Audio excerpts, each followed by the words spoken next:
Shalom, fam. It's your brother Jaden Israel. Welcome to Real Talk Tuesday. Live stream is going up on a Tuesday. Hey, what to do, fam? Let me know that you are here. Let me know, family, that you are here. Pull up in the chat. Pull up in the chat and say peace, shalom, hi. Say something. Don't be scared. Don't be shy. Tonight, we have another spicy live stream.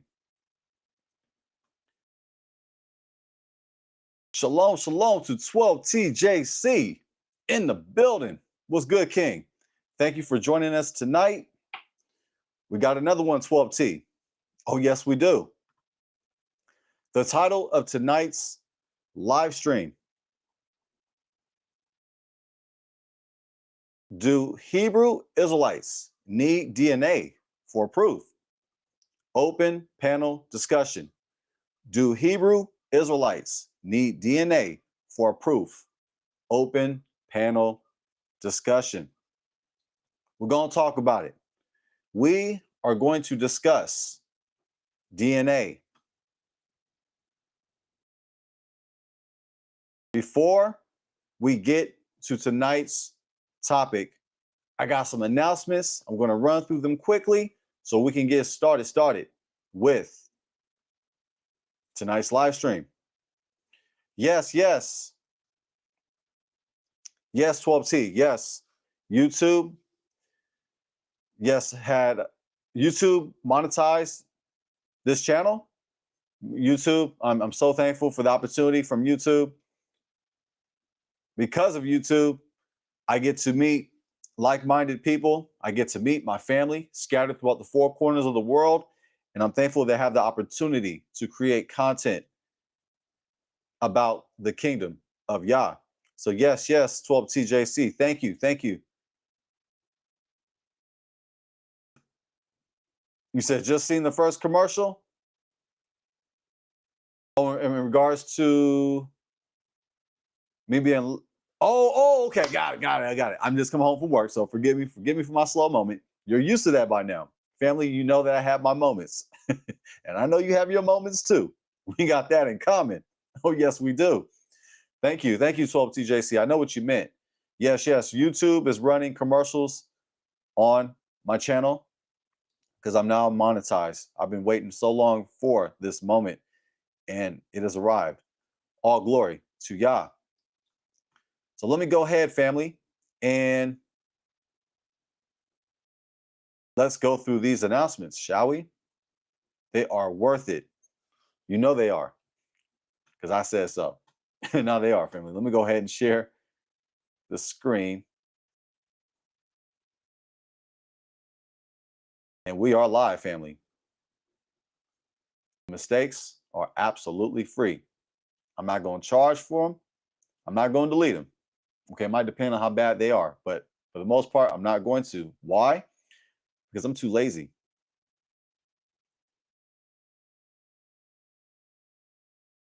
I'm pulling up the screen right now.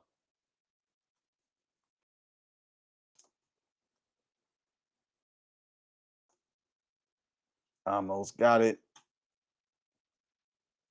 All right.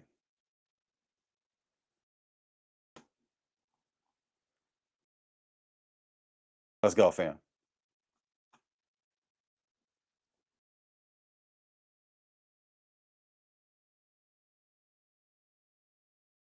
Family, I released this video yesterday. My channel got monetized. Celebrate your victories. That's right, family. We have to celebrate our victories. In this video that I posted yesterday, I express my thoughts on being monetized. This channel is monetized. All glory to Yah. Thank you. I appreciate that, 12C. Thank you. Total Rabbah. Appreciate that, King.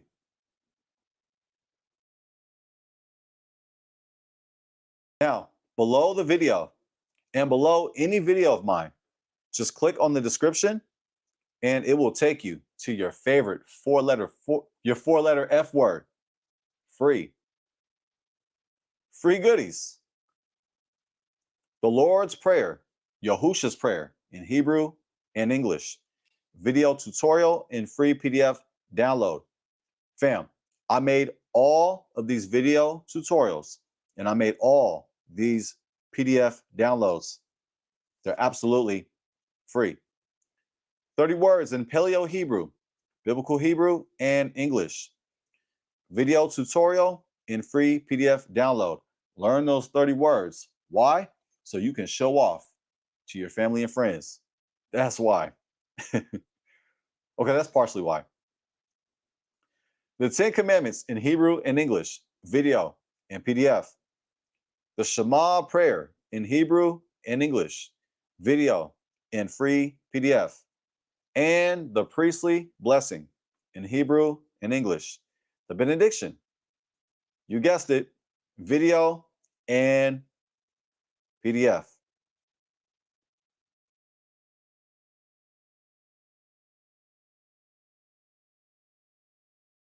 Shalom, shalom to Ultimate number 3. It's great to see you, King. It's great to see you.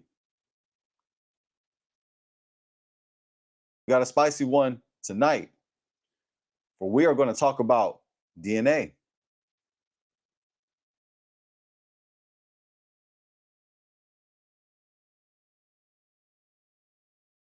All right, fam.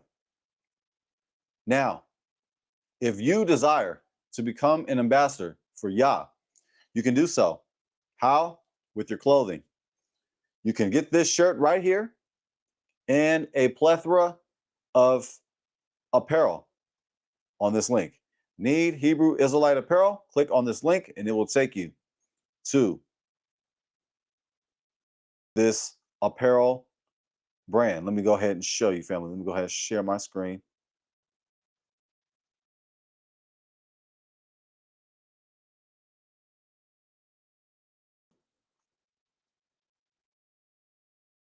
Here we go. Bam. Kavod, styled in legacy. Kavod is the name of the apparel brand where you can get this shirt. Shalom, unlock 20% off your order. Get your 20% off right.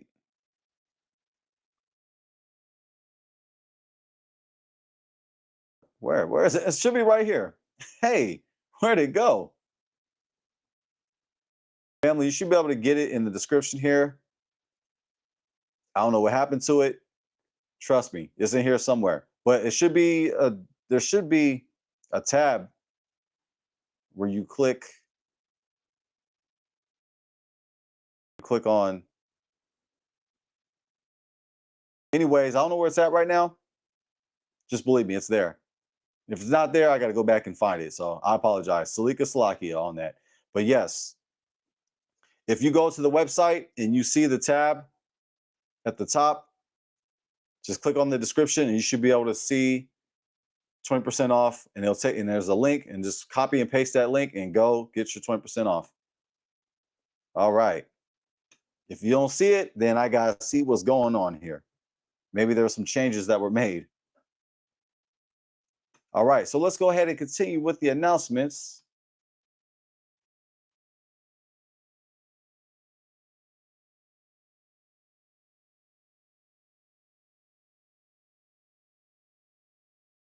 If you would like to unlock content that you will find nowhere on the internet, from digital downloads and advanced teachings and behind the scenes footage, you can do so by subscribing to the Patreon. You can subscribe and unsubscribe anytime. There are different tiers that offer different value. Feel free to do so. And when you do that, you support the ministry. You can also support the ministry through Cash App, PayPal, Buy Me a Coffee, or the YouTube Super Chat. We appreciate the donations, the tips, the tithes, That, gotcha. See if y'all was listening. Close them doors. Okay, I'm just playing. No more locked doors. You can leave a tip or a donation if you want, family. I have a JLB. I have a job. If I didn't, my wife would make me get one. And if I refuse to get one, she will kick me out. And I will be going live from underneath a bridge. I'm not playing either. All right. A few more announcements, and we are going to get started. Let me go ahead and show you this, fam. I can talk about it, but I'd rather show you. Go to the Posts tab. And when you're there, you will see the name of tonight's live stream. Real Talk Tuesday. We discuss topics that we can't on the Shabbat. Trendy topics, Israelite culture, wealth, health, relationships, interviews, debates, and more. Tuesdays, 5:30 p.m. Pacific time. We are live. Two more announcements, and we're going to get started. Now, when you're at the last, when you scroll down to the bottom of the posts, you will see the Shabbat word. Friday nights, 7 o'clock p.m. Pacific time. Keep the Shabbat with us. On the Shabbat word, I give sermons from the scripture. You get to hear me preach. Let's keep the Shabbat together. Let's keep it holy. And you can do so by joining us on the Shabbat word, Friday nights, 7 o'clock p.m. Pacific time. All glory to Yah. Last announcement, the most important announcement, if you ask my wife.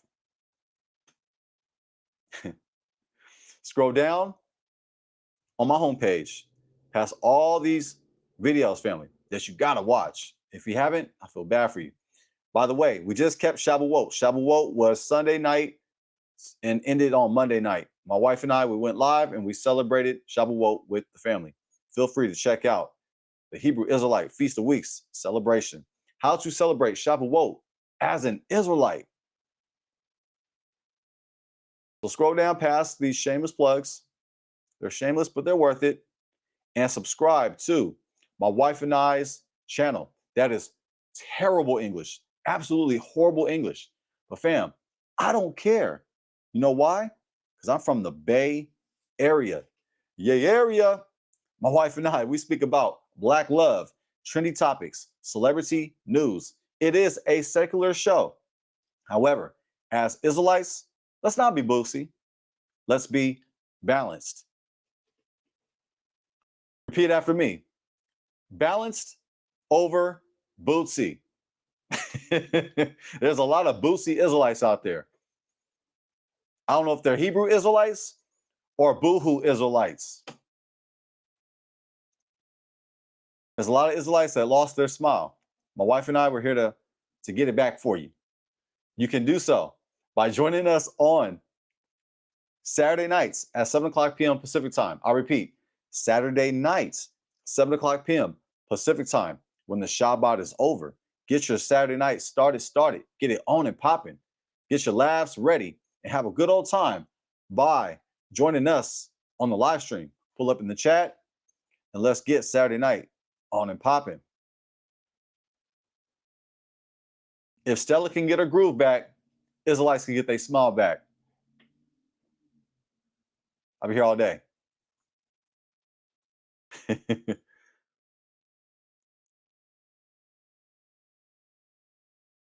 Also, number 3 says, what made you cut your hair, Ak? Who said I cut my hair? Are you probably referring to the photo, right? The photo on, let me go back to it. Probably referring to this one right here.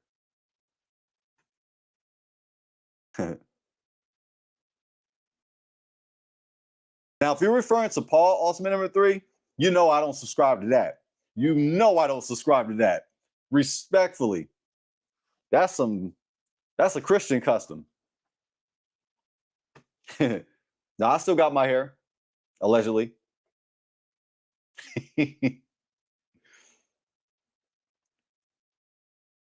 All right. What's the name of tonight's? Oh, let me go ahead and finish that point that I made because I didn't finish that point. So yeah, in Paul's teachings, he says that men should cut their hair. It's basically, I'm paraphrasing, it's a disgrace for a man to have long hair. Guess what? That don't apply to me. That don't apply to me. Why? Because I'm an Israelite. I say that humbly. Paul's teachings do not hold authority over me. But if you want to cut your hair, if you want to follow Paul, you can do so. That's not a commandment from Yah. That's a tradition from Paul. And I got more where that came from. Respectfully.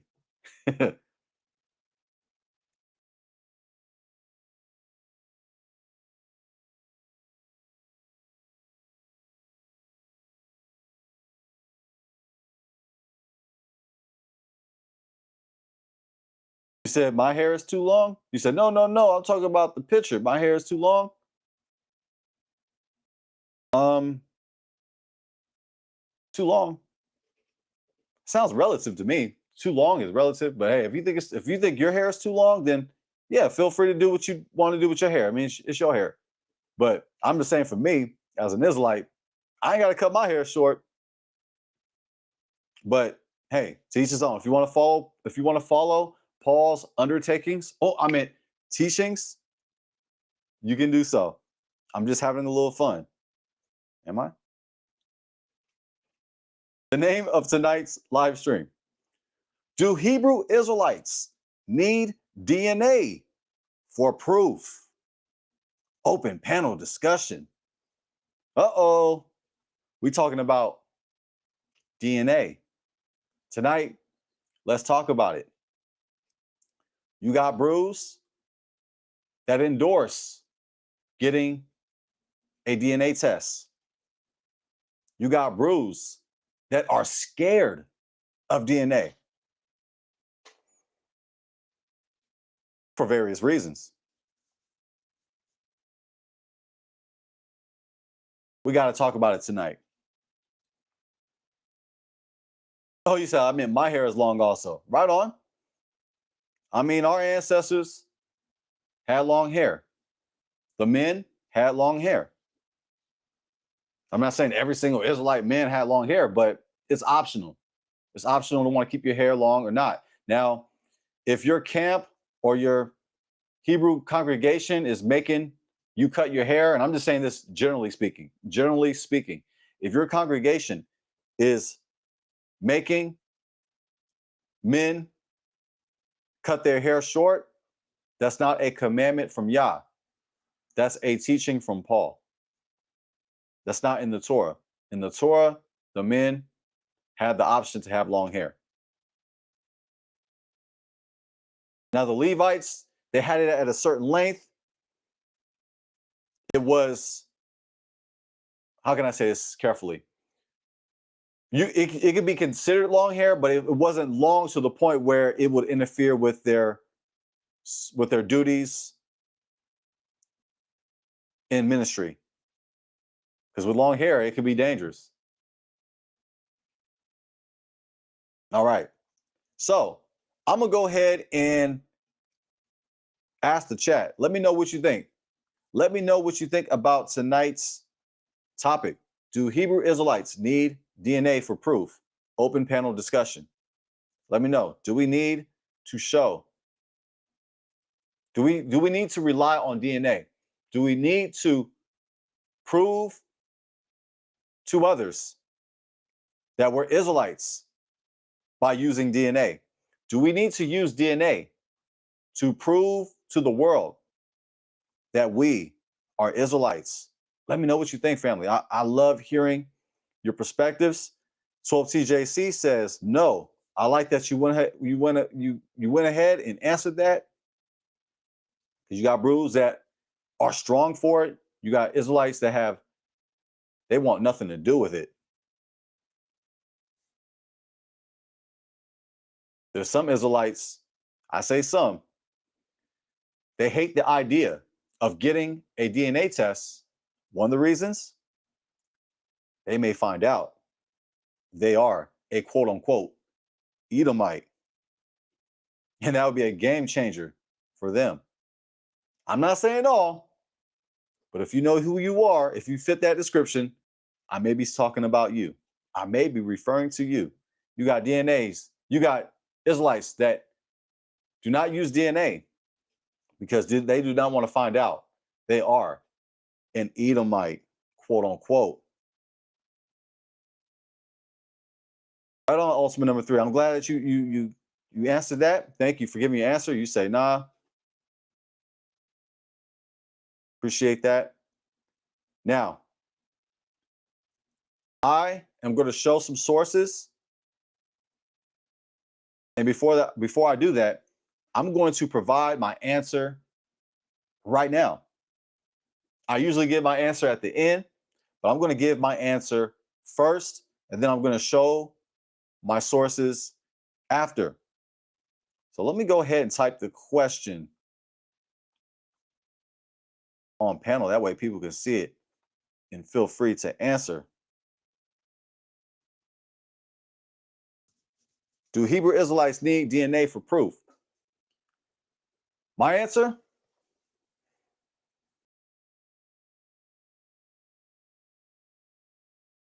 No.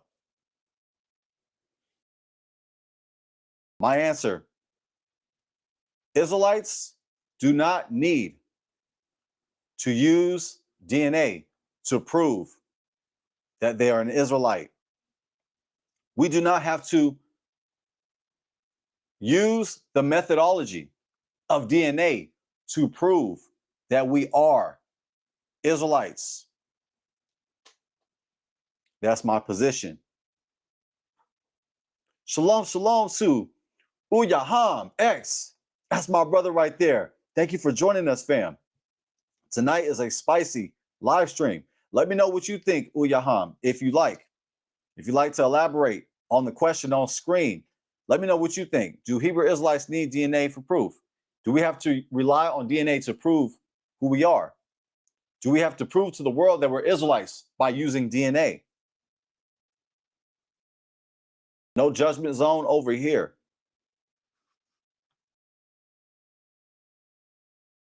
Shalom, shalom to David. I'm not sure what that comment has to do with tonight's live stream. I'm just saying that out of love. I don't know if you've been on this live stream before, but I'm just letting you know that I'm a Hebrew Israelite brother that's all about peace, unity, and love. I'm not a killer, but don't push me. I'm not a killer, but don't push me. Now, but for real, I don't know exactly what you're referring to in that comment, but feel free to elaborate on your comment, because I think that I'm not the only one confused by it. Respectfully. All right. So my answer is we do not have to use DNA to prove that we are Israelites. Shalom, shalom to T. Hayes. What's good? What's good, fam? Thank you for joining us. Tonight we got a spicy one. We're talking about DNA. Do we need to use DNA to prove that we are Israelites, that we are Israelites? Do we got to use it? Do we have to go and get the DNA test to prove that we are Israelites? My answer: no, we don't. And let me show you some reasons why. Let me go ahead and pull up this source right here. I'm gonna start. This is a good source to start with. Let me go ahead and share my screen.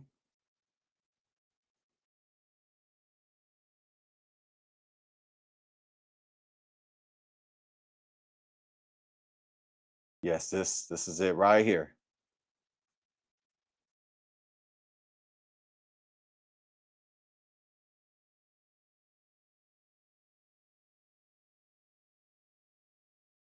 This article is from helpfulprofessor.com.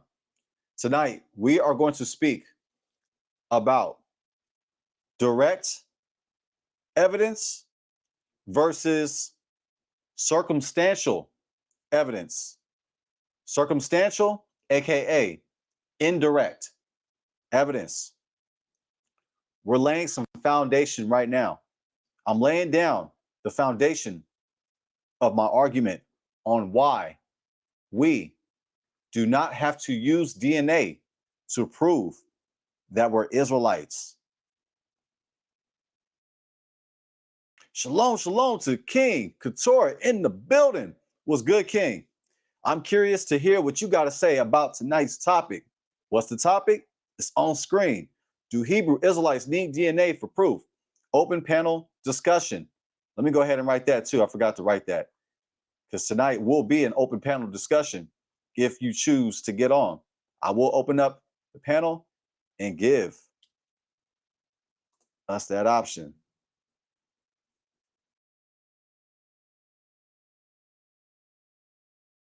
There you go.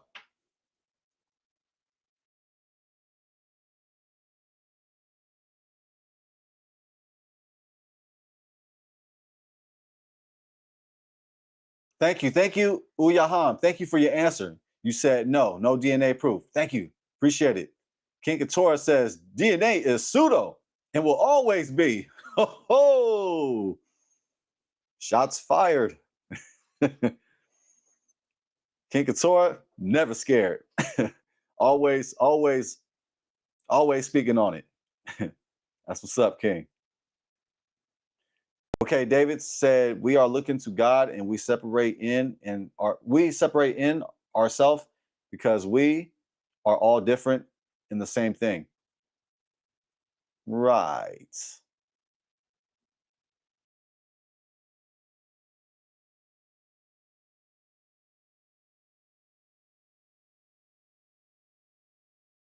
Yeah, that word Hebrew Israelite 12 TJC. Yeah, you're right. You won't find that phrase together, Hebrew Israelite. I prefer just to say Israelite. I know you prefer to say Judean, tomato, but I prefer to say Israelite. But Hebrew Israelite, I mean, sometimes I say that.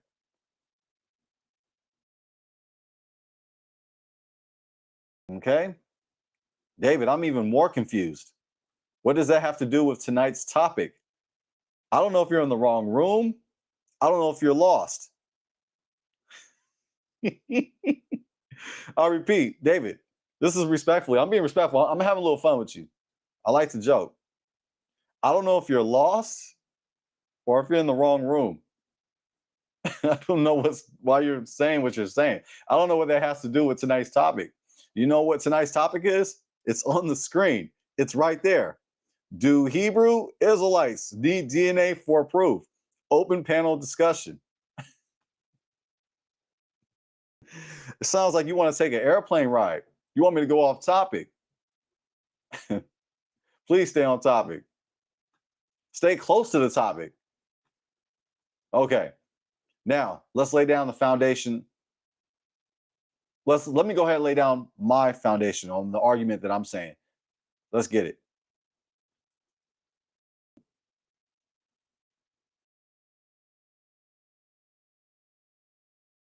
All right, fam. Direct evidence is a type of evidence that, if true, directly proves a fact without requiring any inference or presumption. That is key. Can I Hebrew highlight it? Oh no, I can't Hebrew highlight it. I wish I had my Hebrew highlighter, but right here, family, keep that in mind. This could include eyewitness testimony, video or audio recordings, or a written confession, which gives straightforward proof or disproof of a fact. It is seen as more reliable than circumstantial evidence. What is circumstantial evidence? Circumstantial evidence is indirect evidence. Indirect evidence that implies something occurred but does not directly prove it. It requires inference and reasoning to connect the evidence to a specific conclusion or event. It is therefore seen as less reliable as standalone evidence, but can be used to contribute to building a case. Please, let's pay attention to direct evidence and circumstantial evidence, aka indirect evidence. The general term evidence refers to information used to support an argument or a claim. Direct evidence, then, is the supporting information that immediately proves a fact without need for any further exploration or inference. In court, direct evidence could include a video recording of events. In everyday life, direct evidence of a storm might be directly seeing rain and lightning, while indirect evidence might be the fact the pavement is wet. Direct evidence examples. Video evidence. 1. Video evidence. This is one of the most clear-cut forms of direct evidence. If a surveillance camera catches a person entering a restricted area, the footage serves as direct evidence of that person's trespass. Unlike second-hand accounts or fingerprints, video evidence typically does not require interpretation or inference. It shows what happened in a straightforward manner. 2. Eyewitness testimony. This form of evidence is direct because it comes from someone who observed the events firsthand. For example, if an eyewitness saw a car speeding away from the scene of an accident, their accounts serve as direct proof of that fact. However, while eyewitness testimony can be compelling, it's important to remember that human memory can be unreliable, subject to influence and change over time. So far, this article is objective. It's fair, which I respect and enjoy. 3. Confession. A confession, assuming it's not coerced or given under duress, is direct evidence of a person's actions or beliefs. If a person admits to spray painting graffiti on public property, their admission serves as direct evidence of their guilt. Unlike video evidence or third-party observations, a confession comes straight from the source, offering a seemingly indisputable account of events. 4. Documents evidence. This refers to written or printed documents used as direct proof. For instance, an email where an employee admits her fault in a project failure provides direct evidence of her role in the problem. The event is clear-cut and does not need further interpretation. 5. Auditory recordings. Just like video clips, audio recordings serve as direct evidence support for a claim. If a phone conversation is recorded on which one person threatens another, the recording stands as direct evidence of that threat. 6. Physical objects. Physical objects can be direct evidence of a fact or event. An example would be a weapon found at a crime scene with fingerprints. The weapon's existence and the prints on it offer direct proof of a suspect's involvement in the crime. 7. Photographs. Real-life images captured by a camera serve as direct evidence. For instance, a photo of someone standing on private property without permission is direct evidence of trespassing. The photograph proves the incident without the need for other supporting data or inference. 8. Expert witness testimony. An expert witness who testifies in court can provide direct evidence through their specialized knowledge. For example, a forensic analysis could provide direct evidence about specifics of a crime scene, such as bullet trajectory or blood spatter patterns. 9. DNA evidence. Check it. DNA analysis can furnish direct evidence in a variety of contexts. In criminal cases, DNA found at the scene could directly tie a suspect to the crime. In a paternity case, a DNA test showing a match between a child and a supposed father would convincingly validate the paternal relationship. 10. Data records. These can provide direct evidence in several scenarios. For example, in a case of identity theft, bank transaction logs showing illicit activity from a victim's account serve as direct evidence of the crime. The records clearly illustrate unauthorized transactions without the need for inferential reasoning. Additional examples right here, family. There's a laundry list of examples. Feel free to check it out. I'm just going to scroll through it. I'm not going to read everyone. Direct versus circumstantial evidence. Let me go ahead and just check on the chat, see how we're doing. I'm going to see how we're doing. Shalom, shalom to sons of Israel. Thank you for joining us tonight. What's the topic? Do Hebrew Israelites need DNA for proof? Open panel discussion.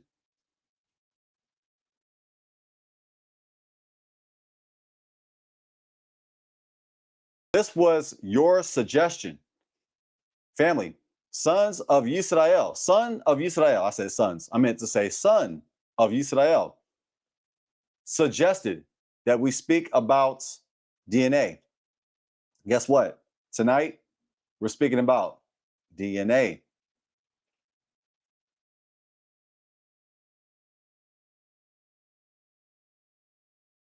Shalom, shalom to Gio El Miro.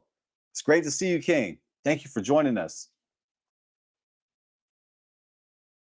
You said, who says yes to DNA tests? Just asking. Well,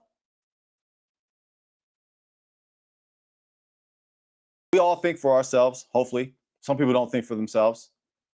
As a community, we don't agree on everything. We say different things. I'll just leave it there. That's my answer on that, because I don't want to speak for nobody, but I know that we have different opinions in regards to DNA. I will say that. All right, Uyaham, you're already on it. You own it, Odd. You own it. You said, what ancient DNA do they have to cross-reference it? I'm highlighting that. Great point. I agree with you. I already gave my answer in the beginning.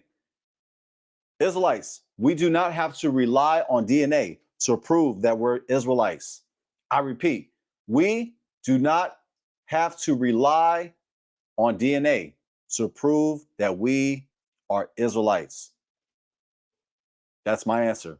So my answer to the question of tonight's live stream is no.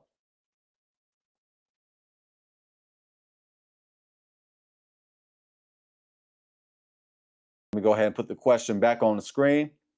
I'm going to go ahead and finish the article, and then I'm going to get to the next source, and then eventually I will open up the panel. So, son of Israel, if you would like to come on the panel, it would be great to have you on. And if you would like to even show your screen, I'll give you that option as well. But my answer is no. You do not have to go get a DNA test. And Uyaham, I agree with you. What ancient DNA do they have?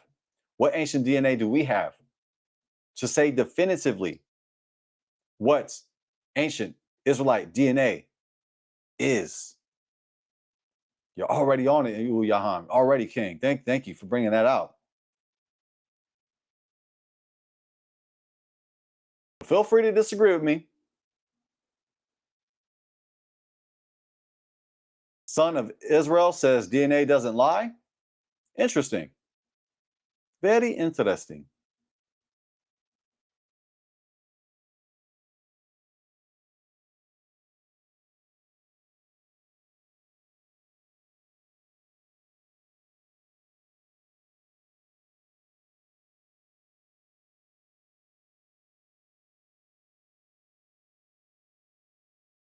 I like that. I like that. Son of Israel is really you're really expressing your thoughts. I really appreciate that. Thank you. Thanks for being vocal.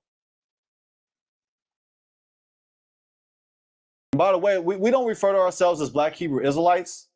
I think my guess is that you already know that, but you did write BHI, hates DNA because 30% paternally descend from European men. Yeah, that is a good point. I agree that there's a lot of Israelites that are afraid to get DNA tests because they will find out they are quote unquote Esau. So I do agree with you on that. It's just the whole BHI. You know what? I don't refer to ourselves as BHI, but that's me being technical. I'm just being technical with you. Yes, but if some of these brews would get a DNA test, they would find out what they don't want to find out. What's that? The truth. I like it, fam. I like it. I like that we're vocal. I like that we turn it up respectfully. You can be passionate, but let's not jump out the window. Let's not be disrespectful. Shalom, shalom to Ema, Bithia. It's great to see you, Ema. Thank you for joining us. Thank you for joining us, Ema. Shalom, shalom. Oh, I took the question. I had it. Did I have it on screen? Let me go ahead and put it back on there because I want us to answer. Let's see. There we go. There we go. Okay, let me go ahead and get back to the article. I'm just doing a chat check-in.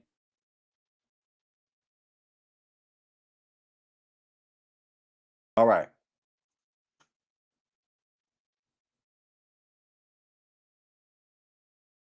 Direct evidence refers to information that independently validates a claim. If you see an apple falling from a tree, the site of this happening is direct evidence of gravity. Indirect evidence, Hebrew highlighter, also known as circumstantial evidence, requires an added layer of inference to connect it to the fact it supports. An inference is a fancy word. It's a fancy way of saying a conclusion, a opinion. An inference is a conclusion or opinion.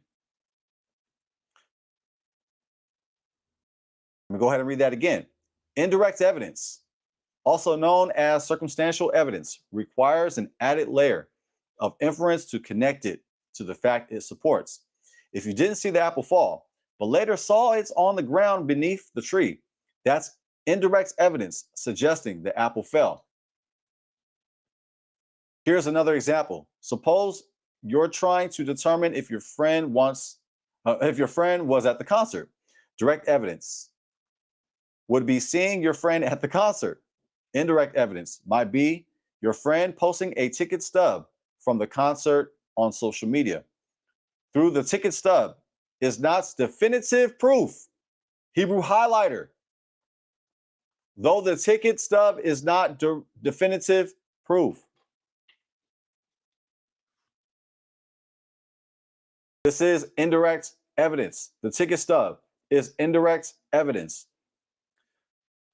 Though the ticket stub is not definitive proof, someone else could have given it to your friend.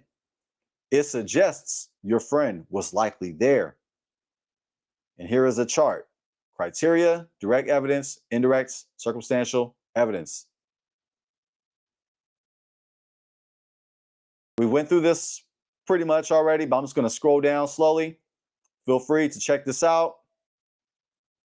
For the sake of time, I'm just going to scroll past it.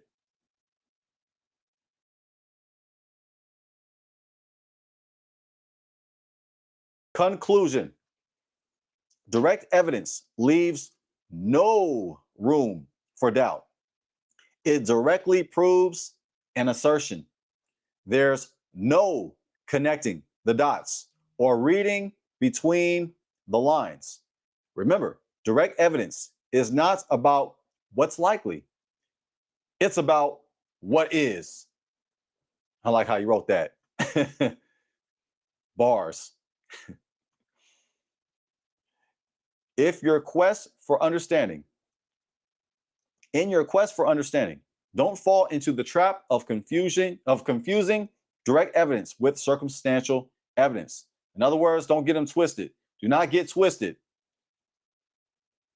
Direct evidence and circumstantial evidence. Circumstantial, aka indirect evidence. Don't get them twisted. They are distinctly different, but both are valuable tools in the pursuit of truth. Be it in a classroom debate or a court of law. References right here, if you're wondering if this is blog fly by night, no, it's not. This article has sources, official sources. It's got the mention of Oxford University. Just to be brief with it.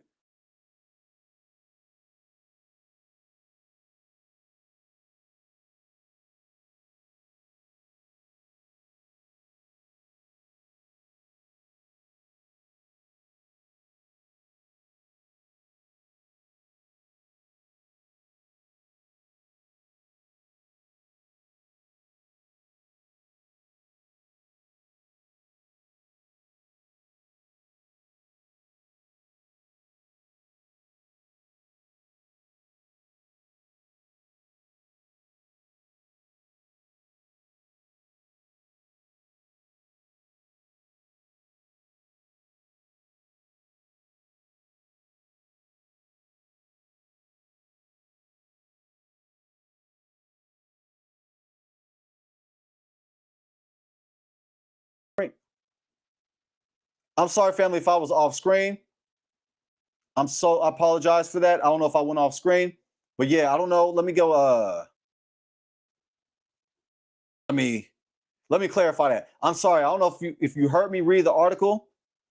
Let me ask the chat. Did you guys miss the article? Did you guys catch the whole article? Or do I can just go ahead and summarize it again? Let me know, family. I checked the live stream and I pressed the wrong button. I apologize. I apologize 1,000 times. All I need is one forgiveness. Just forgive me one time and we Gucci.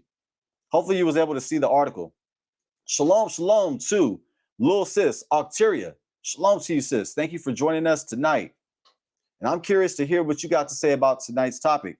Do Hebrew Israelites need DNA for proof? Open panel discussion.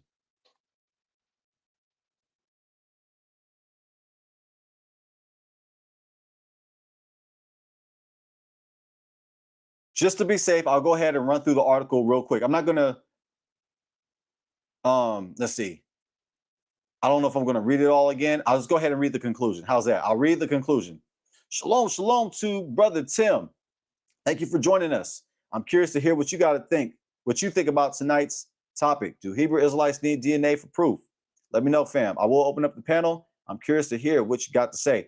But if you guys missed the article, I sincerely apologize. So what I'm going to do is I'm going to read the conclusion again.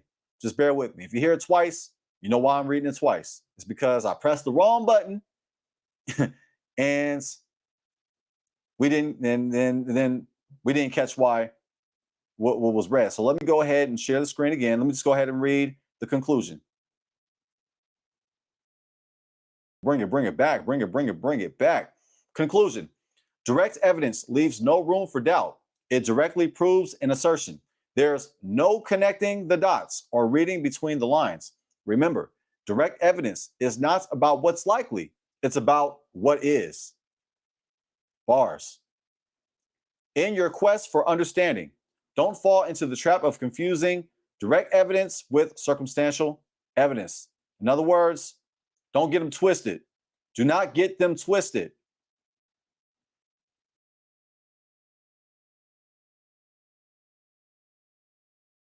They are distinctly different, but both are valuable tools in the pursuit of truth, be it in a classroom debate or a court of law. Here's the references. These are professional references. You even have the mission of Oxford University here. This is not from a GED. This article is from a PhD. Shout out to my GEDs and my PhDs. This was written by Chris Drew, PhD. Dr. Chris Drew is the founder of the Helpful Professor. He holds a PhD in education and has published over 20 articles in scholarly journals. He is the former editor of the Journal of Learning Development in Higher Education. Great job. Great job. This was a great article. All praises to Yah.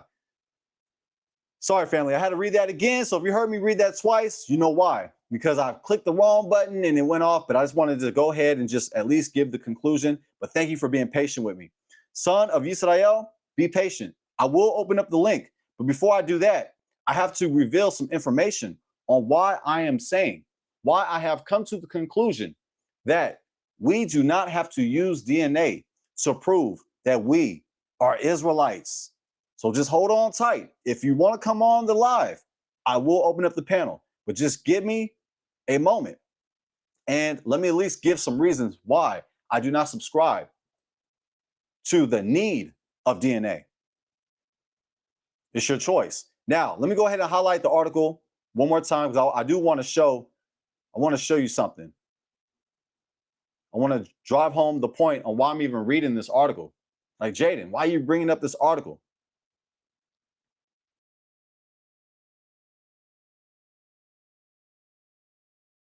Let me go to where it mentions DNA.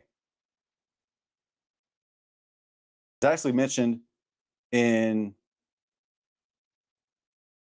DNA evidence is mentioned under direct evidence, but I want to bring this out for clarity.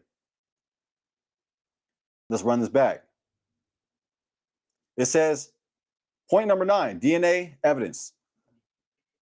DNA analysis can furnish direct evidence in a variety of contexts. In criminal cases, DNA found at the scene could directly tie a suspect to the crime. In a paternity case, a DNA test showing a match between a child and a supposed father would convincingly validate the paternal relationship. Notice that it is speaking about a father in a paternity case right here, a father and child. This is speaking about modern DNA, today's DNA. Now, the topic is ancient Israelite DNA. How can we prove definitively what ancient Israelite DNA was? What is the haplogroup for ancient Israelite DNA? What is the DNA of an ancient Israelite father? What is the DNA of an ancient Israelite mother? Even though DNA evidence can, and I say can, be used as direct evidence. It can be used as direct evidence when we're speaking about a father and a child. But when we're speaking about ancient DNA and comparing it to today's modern DNA, that is not direct evidence. That is circumstantial evidence. That is indirect evidence. Why do I say that? Using ancient DNA to prove that we're Israelites is not direct evidence. It is indirect evidence. And the reason is right here. Circumstantial. Circumstantial evidence is indirect evidence that implies, keyword, implies something occurred, but does not directly prove it. It requires inference. The word inference, it's a fancy way of saying a conclusion. and opinion. An inference is a conclusion. It's an opinion. It requires inference and reasoning to connect the evidence to a specific conclusion or events. It is therefore seen as less reliable as standalone evidence, but can be used to contribute to building a case. So from the book of Jayden, from my opinion, using ancient DNA to prove that we're Israelites today would fall under the category of circumstantial indirect evidence. It requires inference, reasoning, opinions. It's less reliable as standalone evidence. DNA is less reliable. And we're talking about ancient DNA. So it's not reliable, but it can contribute. It can help build your case, but you can't use it to prove your case. Let me say that again. Big screen. Apps, get the heck out of my way. You can try to use ancient DNA to help build a case, but you can't use ancient DNA to prove a case. Shalom, shalom to Double T, the Hebrew. It's good to see you, family. Thank you for joining us tonight on this spicy topic. We got to talk about it. As Brews, we don't run. We don't run away. We run to the facts. So my position, ancient DNA is indirect evidence at best.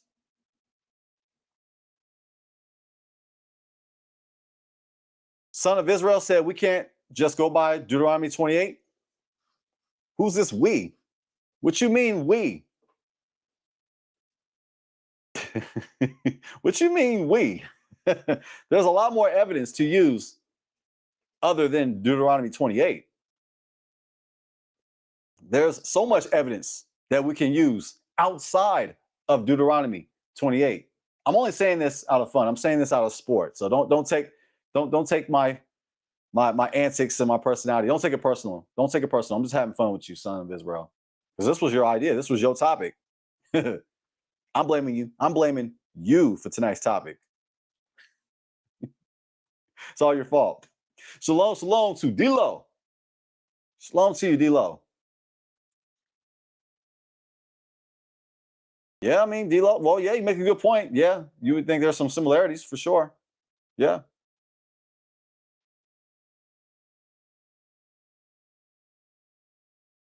I like it. I like that we're not scared. I'm glad that we're talking about it.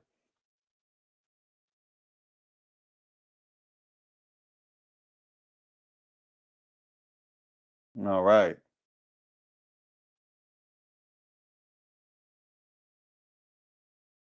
That's right, ultimate number 3.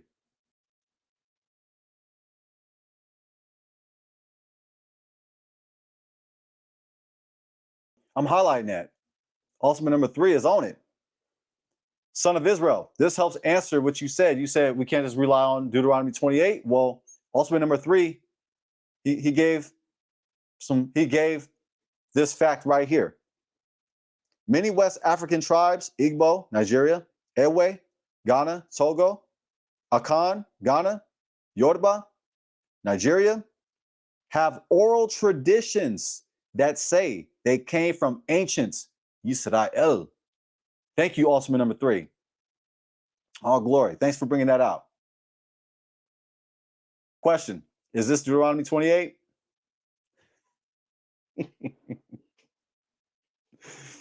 All right. All right. Shalom, shalom to Zoom Play. Zoom Play is in the building. Awesome. Thank you. Thank you for sending the recipe for the sweetbread. Shavuot just occurred. And man, It'd be fire to have that recipe, to know that recipe. Thank you. Because yeah, sweet bread. I'm trying to learn about it. I don't know about it. So I heard it's super duper good. And the video that you showed last week of that sweet bread that you made, oh man, that looked off the chain. Man. Ooh wee. Thank you. Thank you for joining us tonight. But let me know what you think, Zoom Play. Do we need DNA to prove that we're Israelites?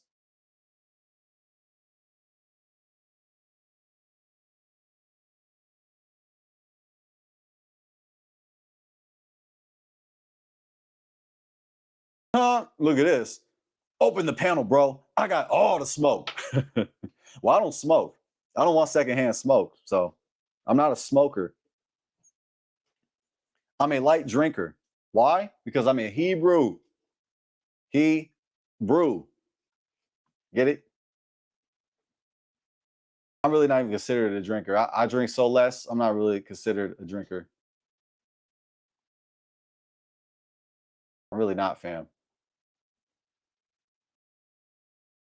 But yeah, I will open up the panel, son of Israel. Just hold on tight. Let me show a few more sources and I'll open it up as you request. But I at least want to give some context. I don't want to just open up the panel and not show any sources. I showed an amazing source that proved that using ancient DNA to prove that you're an Israelite today is not direct evidence. It's indirect evidence. What's indirect evidence? It's an inference, which is a conclusion, an opinion. Okay. Why am I yelling? Why am I yelling? I don't know why I'm yelling. Am I yelling? If I'm yelling, I'm sorry, family. I get passionate sometimes. Okay, I'm not sorry.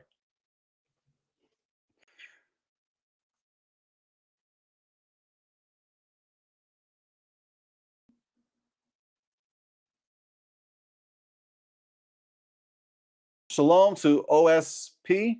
I'm not sure what you meant by that comment. The chat is confused. Could you please elaborate on what you're saying? I have no idea. I don't have a clue. Could you fix it? Fix it. Okay. Now let's go to where we going next. Let's exit out this article. Let's go to the next source. Now this, yeah, okay. I'm gonna be lazy on this article that I'm gonna show, but it's for a reason. It's for a good reason. It's to save time. I'm going to talk about ancient Egyptians, and I'm going to use Google AI overview.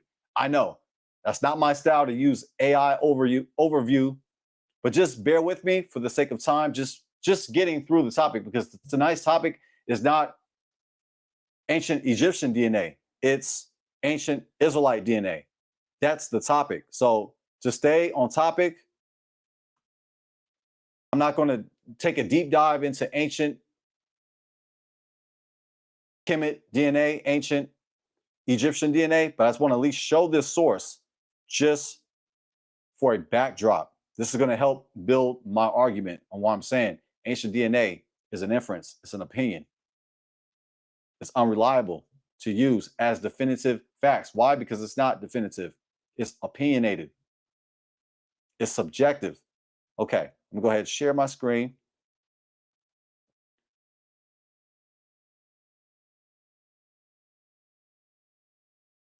Yeah, King Tori. Yeah, I'm glad you understand. I'm just using it as an overview. I'm not trying to go into a deep dive in ancient Egyptian DNA.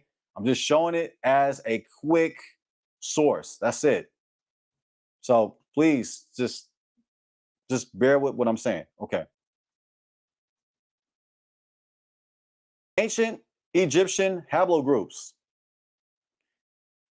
Ancient Egyptians exhibited a mix of haplogroups, indicating a complex history of migrations and interactions. While their genetic makeup is distinct from modern Egyptians, some haplogroups like J and E1B1B are shared between both populations. Ancient Egyptians were closely related to populations in the Near East and Western Asia, particularly those in the Levant. The Levant is speaking about the land of Israel. The Levant is northeast Africa. I'm just using this as a point of reference. So why am I bringing this out?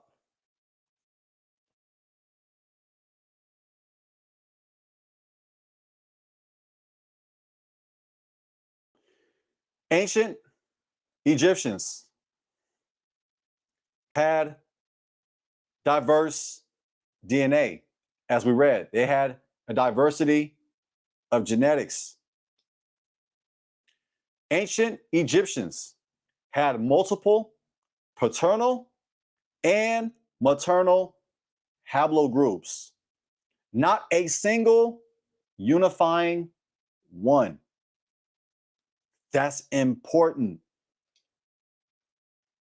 Despite all the mummies and samples that we have today, we still do not have a single Y DNA for the father's side or a MT DNA on the mother's side. Let me read that again. Despite the mummies and samples, no single Y DNA or MT DNA defines them.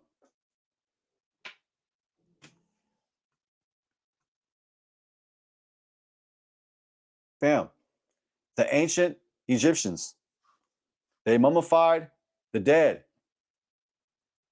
With all the test samples that we have, we do not have a single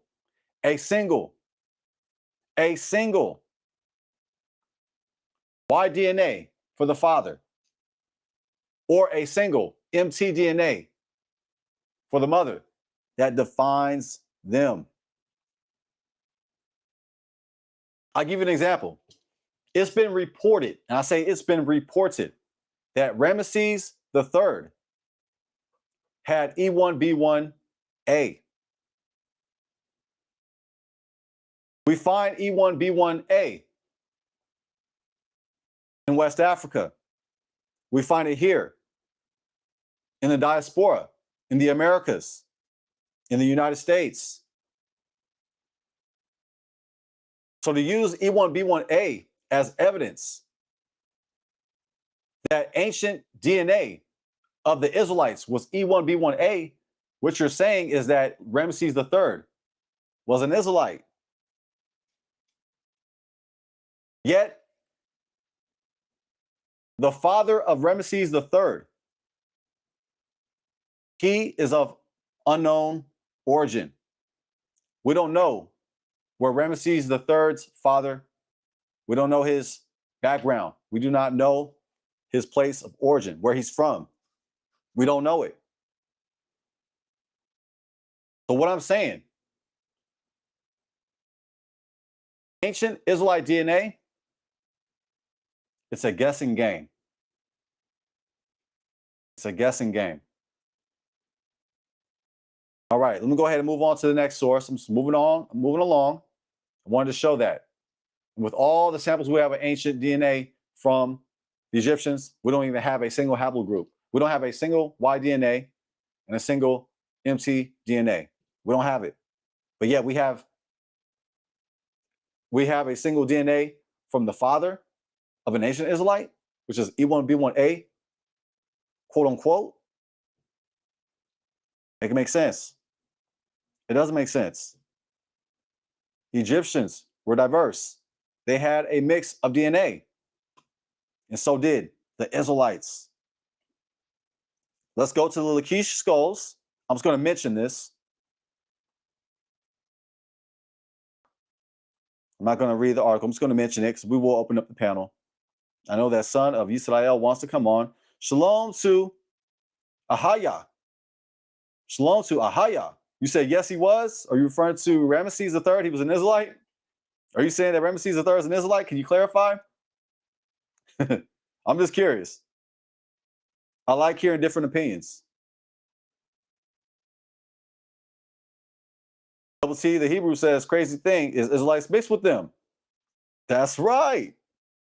So the mixing is just, you got all this mixture going on. All this mixture going on. But you know definitively what ancient Israelite DNA is? It don't make sense.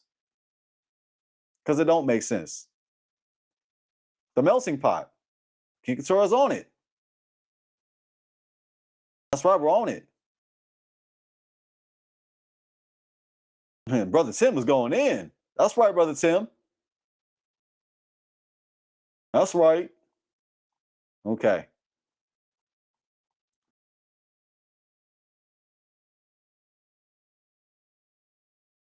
What the question is? Do Hebrew Israelites need DNA for proof? Open panel discussion. All right. On to the next.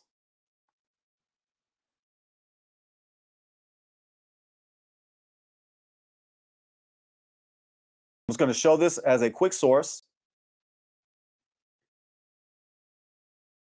This is from the Library of Congress. This is a government source, not a fly-by-night source. Lachish, closer view of skulls in tomb 120. Remains of over 1,000 humans have been thrown in to this. I think that's 18. I think 18. X is 10. V is 5. So 15. And I is 18. This 18th, I think, dynasty chamber about 701 BC. Right here, family. The Lachish skulls.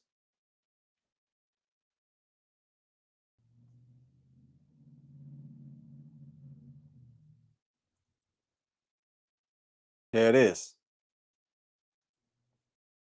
About this item. Lachish, closer viewer of skulls. Okay, we read that already. Names here, okay. American colony, Jerusalem, photo department, photographer, created 1936, February 10th. Headings, Israel, Lachish. Headlines, genre, notes, blah, blah, blah, blah, blah, blase, blase, blase. Here are various images. Why am I showing this? There is no DNA samples from the Lachish skulls. That's why I'm showing this. We have the cranial metrics of our ancestors. We have the evidence that ancient Israelites existed. We find that evidence here. We have the Lachish skulls. And when you look at the Lachish reliefs, the images, you're going to see our ancestors, the ancient Israelites. You're going to see on the ancient Lachish reliefs that were created by the Assyrians that the Israelites were African, they were melanated, they were black. And when you analyze the cranial metrics in the dental, you analyze the teeth and the cranial metrics of the Lachish skulls, when you analyze these remains, you're gonna find out that our ancestors, through cranial metrics, the study, were African, melanated, black. Even though we can prove through cranial metrics that the Israelites were African, melanated, black, we do not have DNA samples from the Lachish skulls. We don't have them. It won't be sequenced. It has not been sequenced. It has not been tested. I wonder why. I wonder why. Just questioning, out of love. I'm just wondering why they have not been tested. We have the remains. We have a family. We just saw it, but they have not been tested for DNA. However, even if we were to test them, from my analysis, from my opinion, because I'm being objective, from my opinion, we will still not be able to prove definitively what the Y DNA on the father side is and the mtDNA, the DNA on the mother side. We're still not going to be able to prove a single paternal DNA and a single maternal DNA. Why? Because we don't have that out of ancient Egypt. If we don't have that out of ancient Egypt, how in the world are we going to have that with ancient Israelites? Even if we were to run the test, we will still be unable to prove without a shadow of a doubt what the father DNA is and what the mother DNA is. Remember, the Israelites intermixed with the nations around them. And we know that the Egyptians were mixed. They were black, yes, but they intermingled with other surrounding nations, is what I'm saying. So using DNA to prove definitively, using ancient DNA to prove definitively, without a shadow of a doubt, that you're an Israelite is an inference, opinion, it's a conclusion, it's bias, it's a ball of confusion. Ball of confusion. All right. And if you'd like to learn more about the Lachish skulls, go ahead and check out this article. I'm just going to go ahead and just show on screen. This is a really cool article to check out. Let me share it. Almost there. Wait for it. Wait for it. Bam! Right here, family. This is from onlinelibrary.wiley.com. Check out this article. I'm just going to scroll down slowly.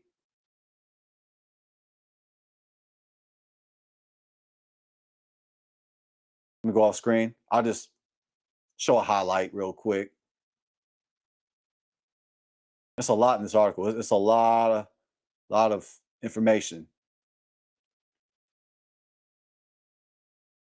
Bam.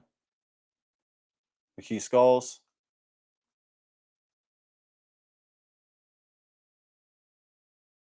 Here's a, you've probably seen this image before, but I'll go ahead and show it. You've probably seen this in documentaries.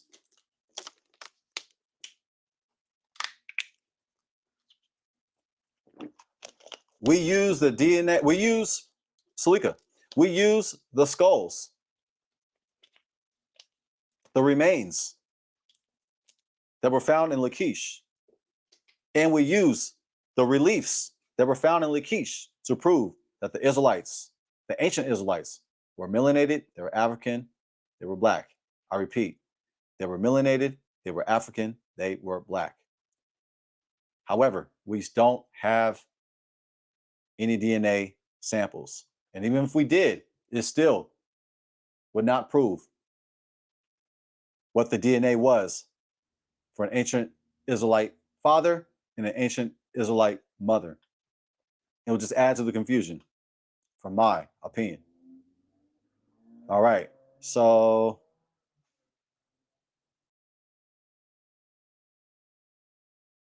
I'm just going to mention this. This is speaking about Natufian DNA and E1 lineage.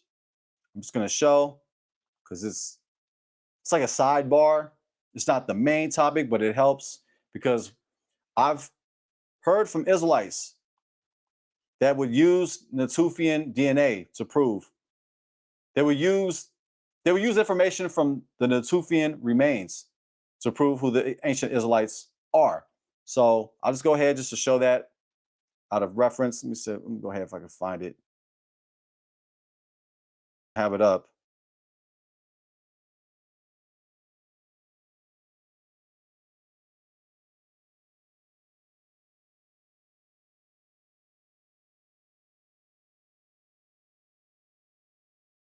Okay, this is good. Yeah, let me just show this portion. Check this out, family. Let me go ahead and share my screen again. This is about Natufian DNA. This is interesting. Let's go. This article is from pmc.blase.gov. This is a government website. And on this government website, it says, a population without Neanderthal admixture, basal to other Eurasians, may have possibly lived in Africa. Craniometric analysis have suggested an affinity between the Natufians and populations of North or Sub-Saharan Africa, a result that finds some support from Y chromosome analysis, which shows that the Natufians and successor Levantine Neolithic populations carried haplogroup E, or likely ultimate African origin, which has not been detected in other ancient males from West Eurasia. Now, this article, it's objective. It has other things to say. I'm just going to leave that as a caution. But you have some Israelites that would use the information, the remains from the Natufians to connect ancient Israelite DNA with our DNA as proof as that we are the Israelites. All right, so let me go ahead and scroll up. Let me see if I just show the name of the article. Yeah, right here. National Library of Medicine. This is a website from the United States government. All right. And let me go ahead and show this source.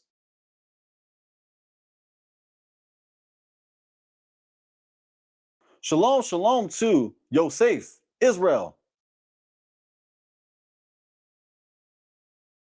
Say you guys are obsessed and you're funny.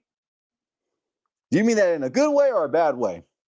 Because I am obsessed, yes. And I am funny. You mean that in a good way or a bad way? Shalom, shalom to Robert. Shalom to you.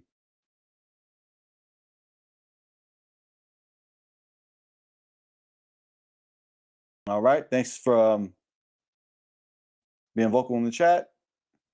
We could be passionate, family, but let's not be crazy. We can be passionate. We can have some fun. But let's not be crazy now. All right. That's just a warning out of love. Yeah, Ahaya. Yeah, but you have Israelites that would use Natufian information to prove who the Israelites were. They will make that connection. They'll use the connection with haplogroup E. So I'm just throwing that out there. But yes, yes. All right. So let me go to this article. I'm just going to just show a portion.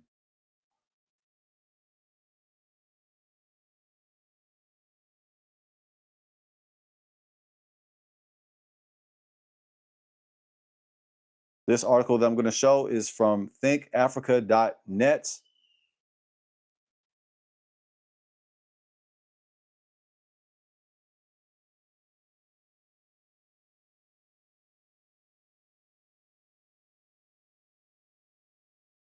I'm just trying to find the portion that I want to go ahead and read. I think I'll just go ahead and let's see if I have it.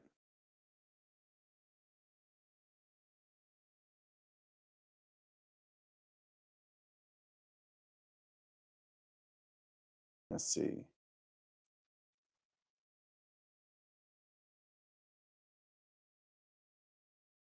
I'll just go ahead and read this part because it's kind of lengthy. I don't want to read all this article.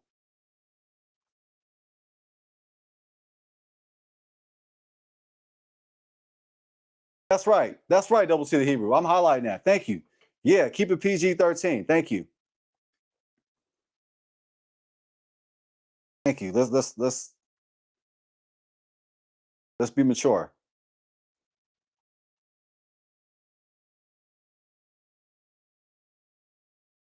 Okay, let me go ahead and bring up this article. I'm just going to read a portion of it.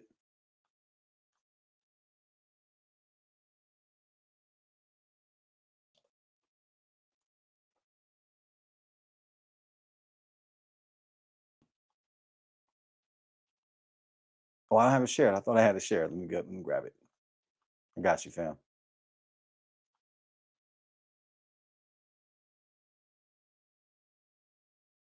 All right. This is from thinkafrica.net. The Natufians, an African people in the ancient Levant. Hebrew highlighter. The Natufians, who live approximately 15,000 to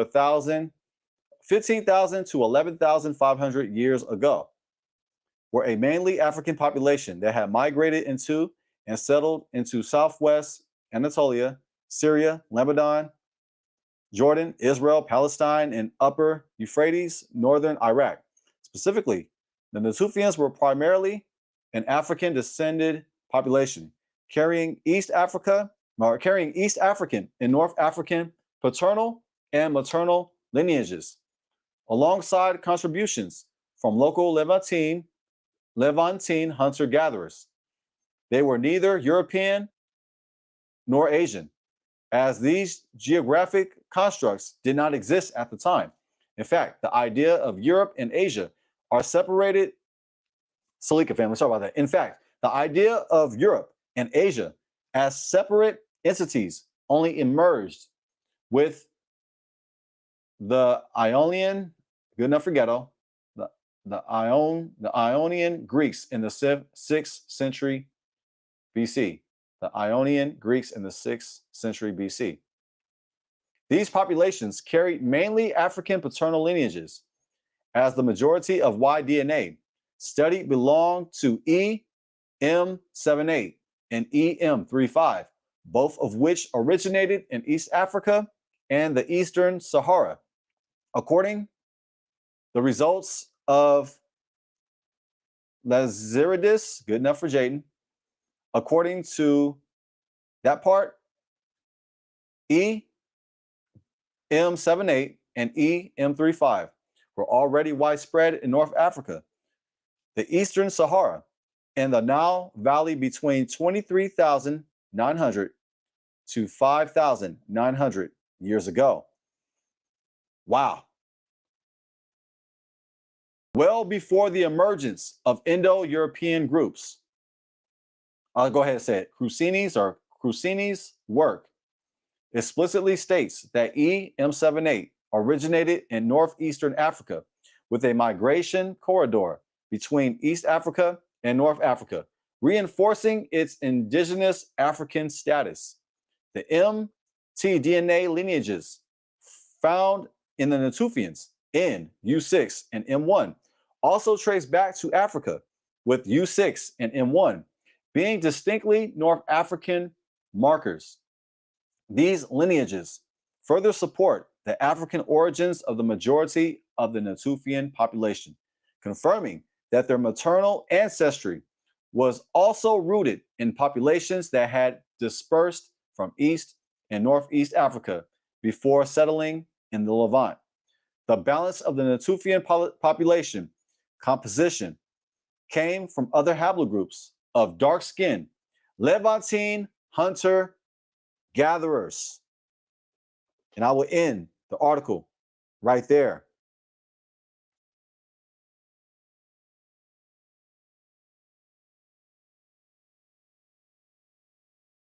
Oh, glory. I'm just checking the chat.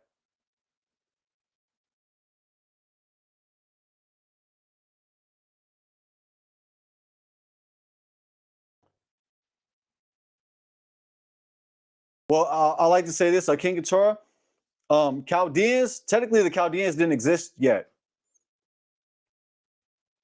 Yeah, technically the Chaldeans were not around. Abraham would not have been a Chaldean. That's a linguistic loss that we find in the King James Bible. The King James Bible got it wrong.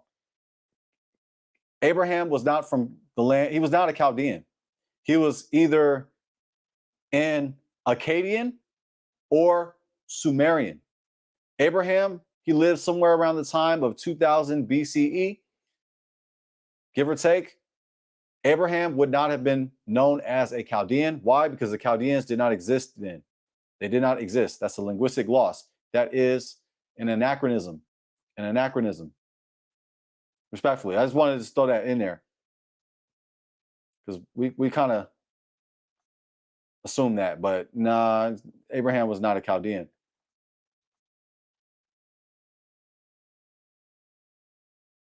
And King Keturah, you're Native American, but that's like calling this, like, respectfully, but that's like calling the natives before the Caucasian came here to the Americas. That's like the Native Americans calling themselves Americans. That's like saying that the Native Americans were called Americans, but that term was not in that land until they migrated. So I'm only saying that, no disrespect to anybody, because I don't get down with hate speech. But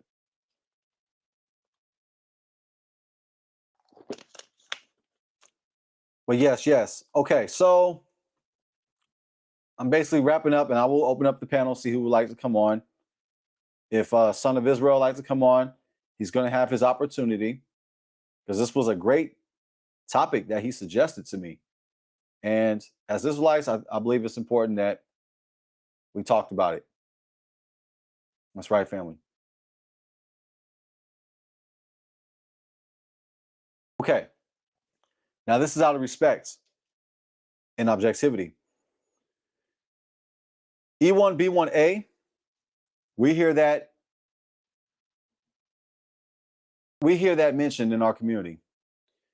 We hear the claim that E1B1A is the paternal DNA. E1B1A is ancient Israelite DNA from the father. Sorry about that. If you heard anything, family. I repeat, we hear the claim in our community that the ancient Israelites on the father's side had E1B1A. And E1B1A was passed down from father to son. We hear that claim from Ron Dalton Jr. We hear that claim from Ron Dalton Jr. And I say this out of respect. I've seen Hebrew to Negroes twice. I have one of his books, so I'm familiar with his claim. And that's, he says that E1B1A is paternal, ancient Israelite DNA.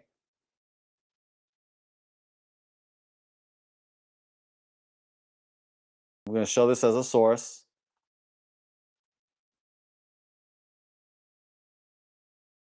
Let me go ahead and pull this up.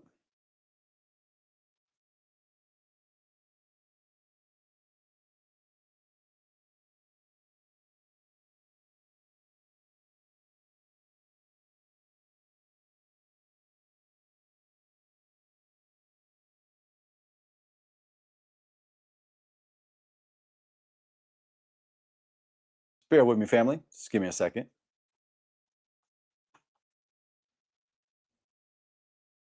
That's not what I want to do. Let's see.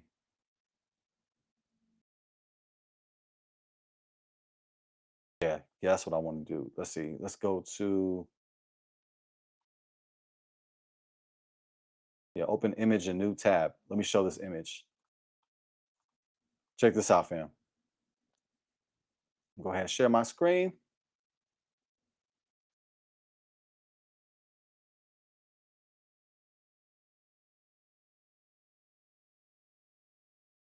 All right, fam.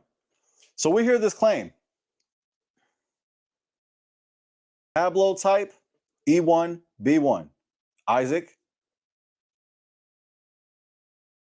Esau, E1B1B. And Israel, E1B1A. We hear this claim from Ron Dalton Jr.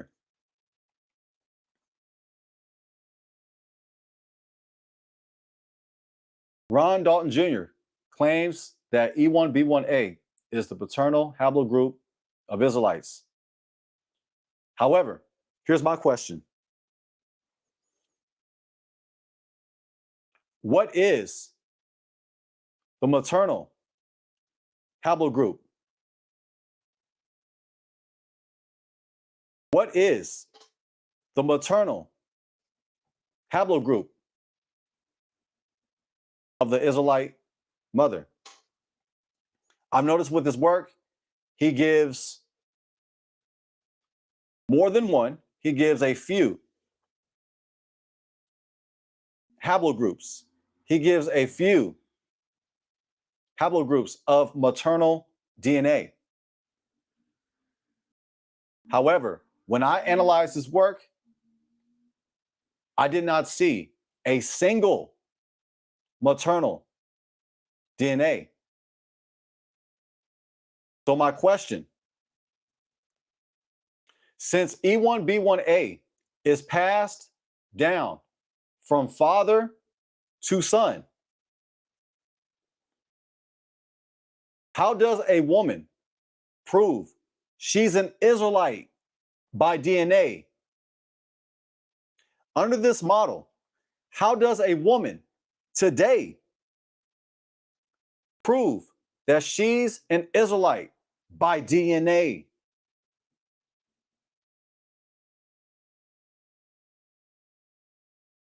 Through your father? You have to know your father's DNA. But I'm not speaking about that. I'm speaking directly for our community, for the women in our community. The women in our community. How can our women trace their DNA back to ancient Israelite DNA? If E1B1A is passed down from father to son, that means that Israelite DNA would never be passed down to her directly. So are you saying that a woman can't be an Israelite? To me, it's confusing. If we have the paternal DNA, why don't we have the maternal DNA? When I'm talking about a single haplogroup, a single DNA for the father and a single DNA for the mother. How can a woman be an Israelite if E1B1A is only passed down from father to son? Help me, please. Let me know, family. Help me. I'm here to learn. I'm a student.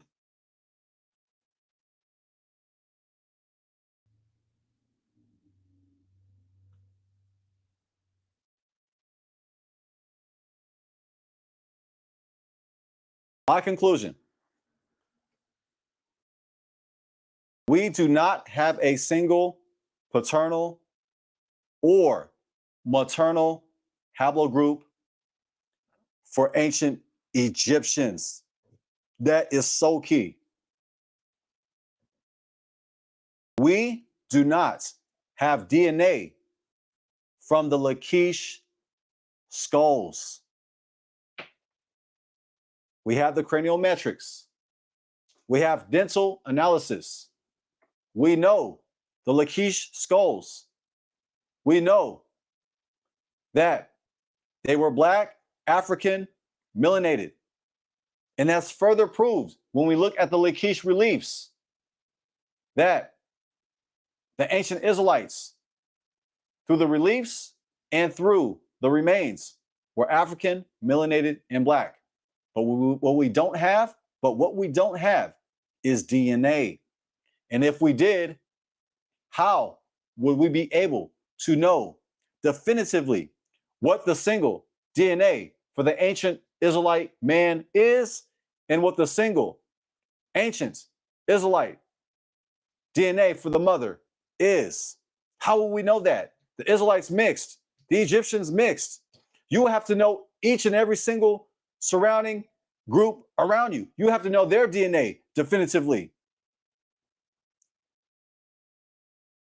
Even if we did have the DNA from the Lachish skulls, if they were tested, they have not been tested. which raises questions. I wonder why they haven't been tested. However, the Lachish skulls have not been tested for DNA. Even if we did test it, even if we tested the Lachish skulls for DNA, we could not determine a single Israelite haplogroup without knowing the haplogroups of all surrounding nations. Also, we would have to account for intermarriage and mixture over centuries. I gotta let that marinate. I gotta let that sit.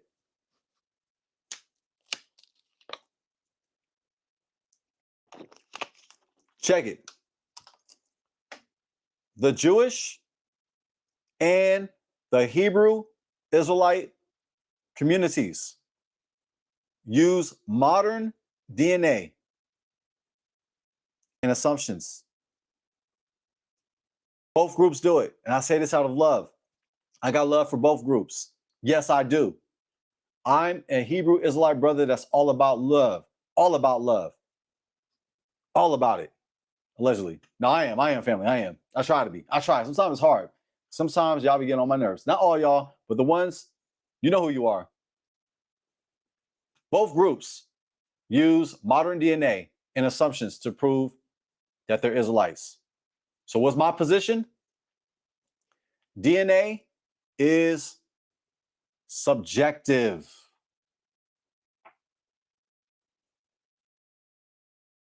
DNA is not definitive. It's not. Even if you want it to be. It's not. It is indirect evidence. DNA is indirect evidence. We're speaking about ancient DNA. We're not speaking about modern DNA from literally a father to son. We're not talking about that. We're talking about ancient DNA. DNA, ancient DNA, is indirect evidence, and at best, an educated theory. Now, if you choose to use DNA to prove that you're an Israelite, I have a suggestion for you. What you mean a suggestion, Jaden? After you're saying that we can't use DNA to definitively prove that we're Israelites, I'm being objective. I'm looking out. I know that we have different perspectives in our community. If you desire to choose to get a DNA test to prove that you're an Israelite, I can show you how you can do it. Go to AfricanAncestry.com to find your Israelite tribe. So, for example, if you want to run a test, if you want to find out if you're Igbo, you do that test and you find out you're from the Igbo tribe, guess what? You're going to find out that you're from the tribe of Dan. Not Judah, Dan. So if you want to use DNA to prove your lineage connecting to West Africa, to groups that are proud and speak on the fact that they're Israelites, if you want to use DNA to prove if you come from the Yoruba, if you come from the Igbo, etc., you can do so by going to AfricanAncestry.com. AfricanAncestry.com. Let me go ahead and share my screen. This is the last source I'm going to show. Shalom, shalom to Jewish. You say if you're going by mother and father, that's Jewish document, Jewish doctrine. Well, shout out to the Jewish community. I got love for everybody. I got love for everybody. We all have different doctrines. However, we got to bring some diplomacy around here. We got to get some respect around here. If we want respect, we got to give respect. Shalom to Fun Gaming.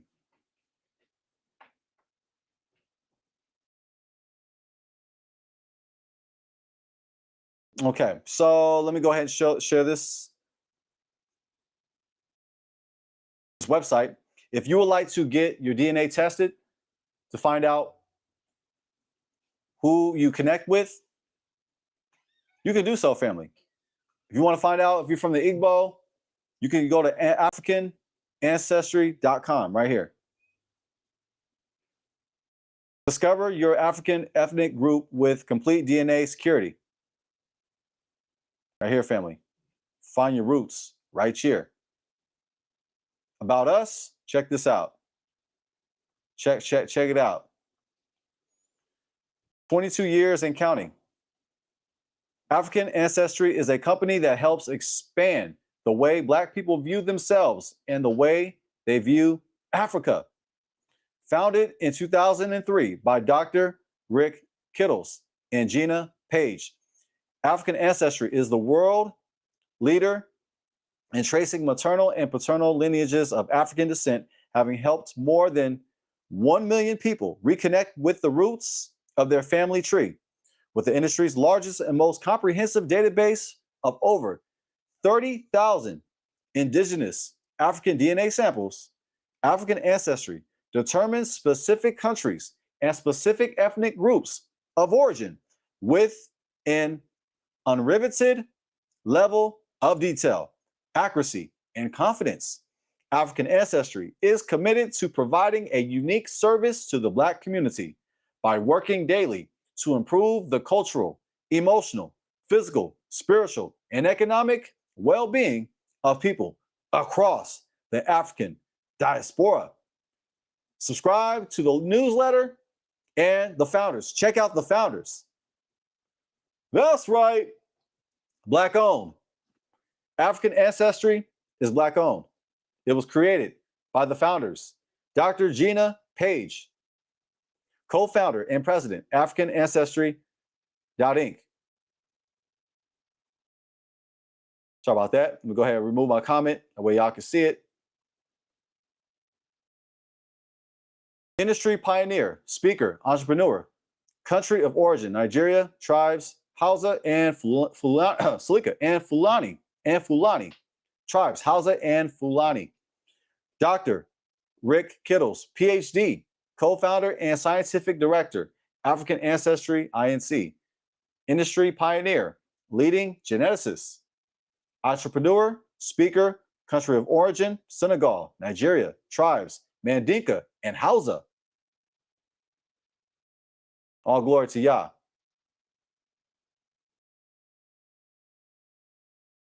So if you're interested, family, to prove what Israelite tribe you descend from, connect back to the continent, check out AfricanAncestry.com. All right, so here's the link. I'm going to open up the panel for those who like to come on.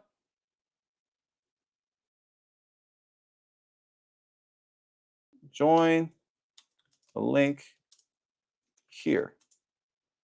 Join the panel here. Join the panel. Join the link here. Join the link. That only makes sense. Join the panel here. There we go.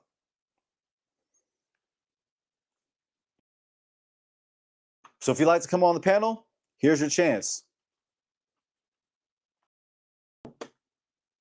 Here's your chance, family. Just click on the link and it's easy to set up. It's easy to log in.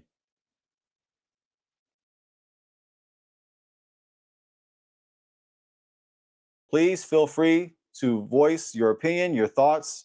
If you have some information, some facts you'd like to bring out, you can do so. I'm open to different perspectives. I try my best to be objective. I know sometimes it's hard to do so, but I strive to be fair and honest. So even though I don't believe we can use DNA to definitively prove that we're Israelites, if you want to go ahead and get your DNA tested, you can do so. And I suggest it to go with AfricanAncestry.com. If you're going to choose that route, it's your choice. It's your prerogative. You have that choice. It's up to you. If you want to do so, Go right ahead. If you don't want to if you don't want to do it, you don't have to. You don't have to use DNA to prove that you're an Israelite. There's other ways to prove it.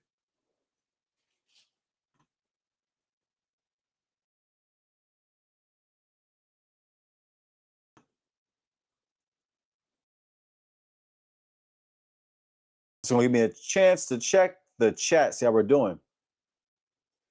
League says, has ancient Israelite DNA been found? Well, you came in at 719. You just came in. I don't know if you came in before that. Let me see. I already gave my position on that. You might have to run it back.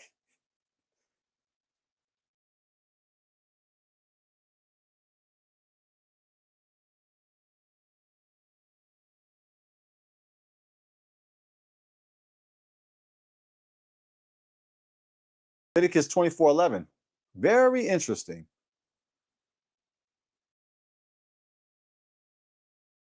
That's a very interesting verse. I mean that. I'm not being shady at all. I mean it.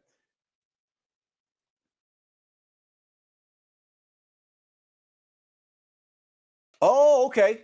Double T the Hebrew. You on it? You on it, fam? Scriptures say Israelites, woman, not Egyptian. Facts. You're right, Double T the Hebrew. I agree with you. I agree with you, fam. If you'd like to come on the panel, I'd like to have you on. You can go ahead and elaborate more on that. Because a lot of Israelites, they overlooked that scripture that you brought up.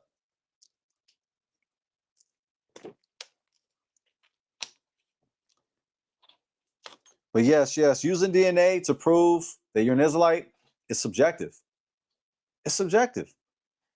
The Jewish community, they have their own DNA haplogroup that they use to say whether someone's an Israelite or not. And you have the Hebrew Israelite community, our community, they use a certain DNA to assert that we're Israelites. So we got all these different opinions. We got all this we're using different DNA to prove that we're Israelites. That right there lets you know that it's not definitive. It's subjective. There's other ways to use.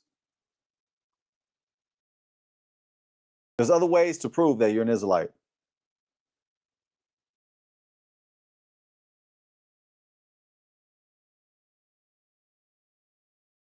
Okay, let me look at some of these comments. I know I was kind of long-winded, fam. I know I was kind of going in, but you know me, I like to go into detail.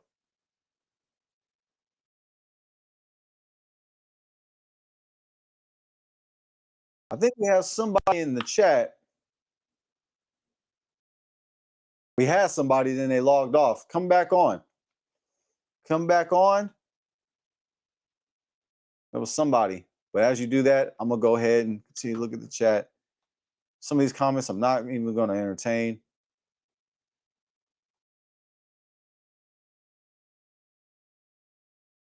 Let's see.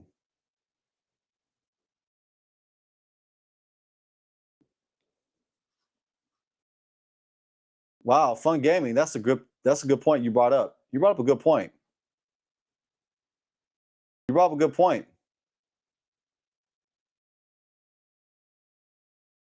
You on it? You on it? Fun gaming. That's a good point. You tapping into the Hebrew. Double T the Hebrew and fun gaming seem to be on the same accord, from my opinion. I could be wrong, but right on. It's good to hear those perspectives because I don't hear enough Israelites bringing out what you guys are both saying.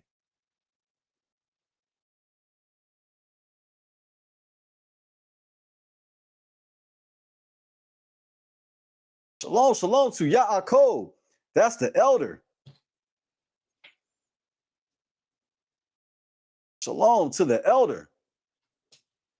I wonder what you think about this topic, Yaakov. I'm interested to hear. I'm going to go ahead and read the title of tonight's live stream. Do Hebrew Israelites need DNA for proof? Open panel discussion. In other words, do we have to use DNA to prove that we're Israelites?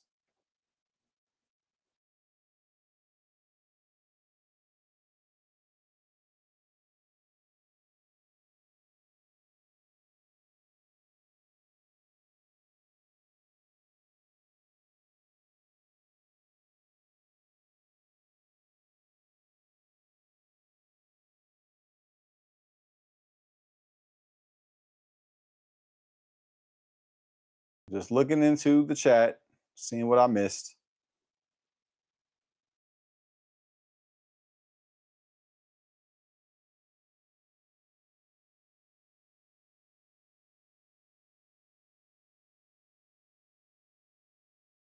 Oh, Brother Tim gave me this was a good question. Brother Tim says, I mean, this with all respect. How do you know that your perspective is correct? I'm still studying this topic and will remain open and suggest the same for others. The script is what matters. Well, I mean, you asked that question at 7:17. Well, I think I've answered that question, but if you'd like to come on the panel, come on, Tim. Come on, Brother Tim. Let's chop it up. I love speaking to you. I love chopping it up. I like to hear your perspective on this.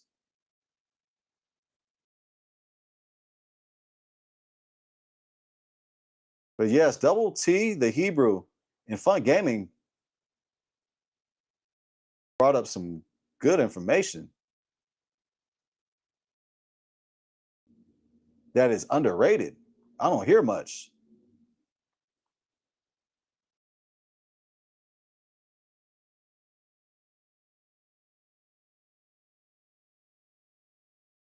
Okay, let me go ahead and put the link.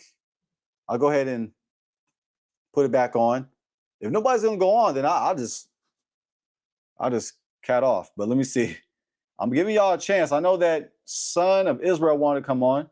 He probably fell asleep. I don't know what happened to him, but this was his suggestion. He brought this to my attention. He wanted me to talk about DNA, so I was like, hey, let's talk about it.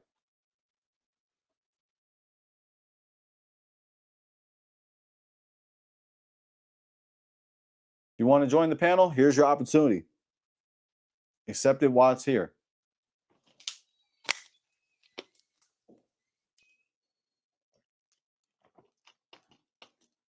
Ooh, Yaakov says the lineage does not follow the mother. If that were the case, where is the tribe of Dinah? Good question. Good question. That's a good question. I like that we ask these questions.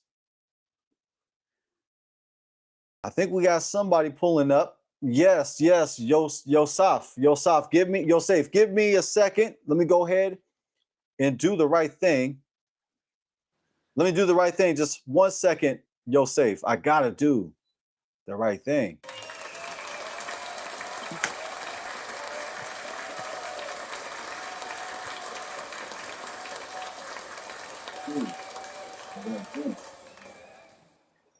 Also, I gotta do the right thing. Welcome to the panel. Hold it 1 second.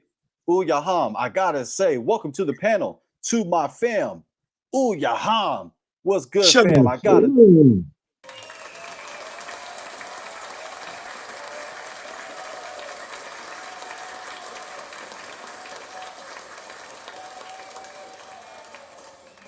All right. So let me go ahead and start with Yosef. Am I saying your name correctly, sir? It's Yosef. Yosef? Yeah. Yosef. Awesome. Yosef with me. All right. It's an honor to meet you. What's on your mind, sir? Just woke up here in Israel, Jerusalem. Came across your stream. And, oh wow, you're in the land of Israel.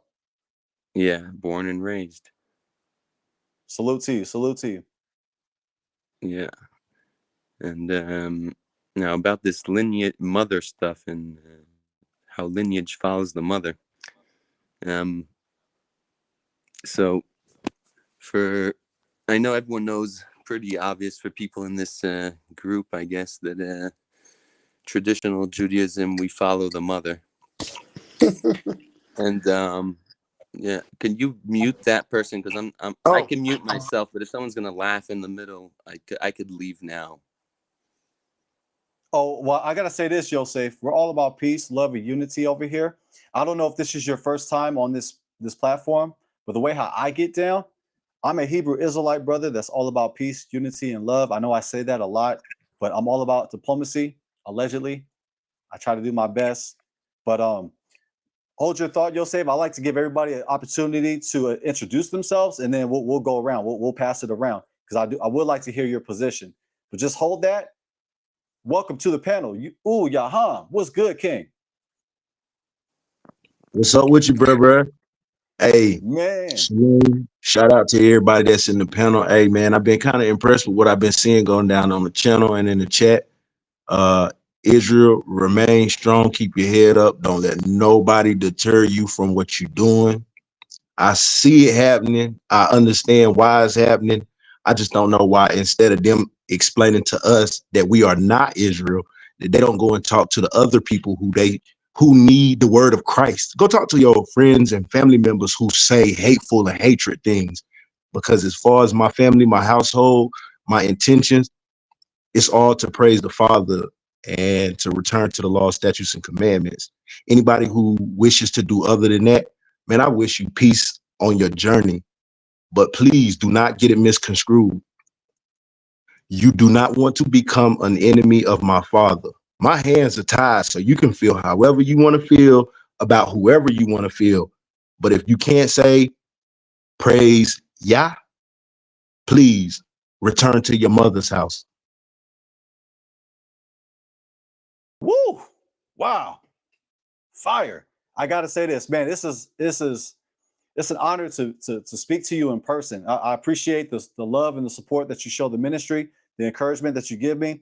It's an honor to meet you, Uyaham. Yeah, that's the same here, man. I bounce around a lot from Israelite to Israelite, uniting with my people. I like the fact that your platform is more like an elastic belt and not a size 32. You know what I mean? It opens up for people who, I don't want to be in a camp. I don't want to have a preacher. I don't want to have anybody in my life except for my brethren, those who follow my Father's commandments.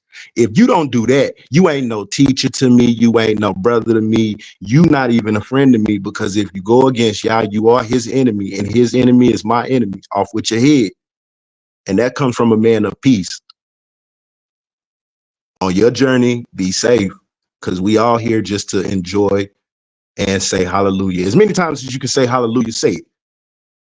But don't come in here and tell me, nah, you ain't. Because if you're telling me that I ain't, send me a return address so I can see where this message gets delivered to.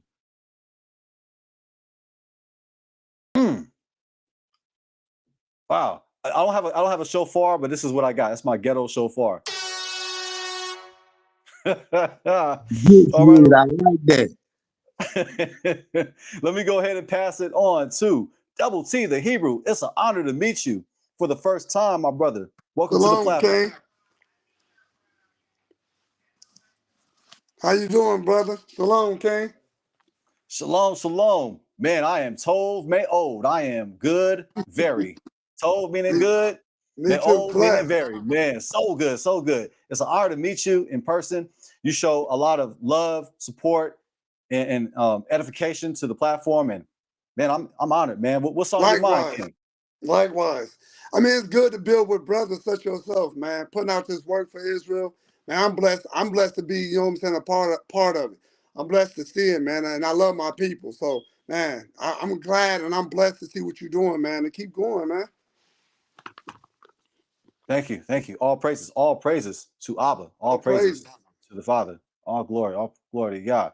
Now I'm gonna pass it back to Yosef. We'll just go clockwise. We'll go clockwise. Go ahead, Yosef.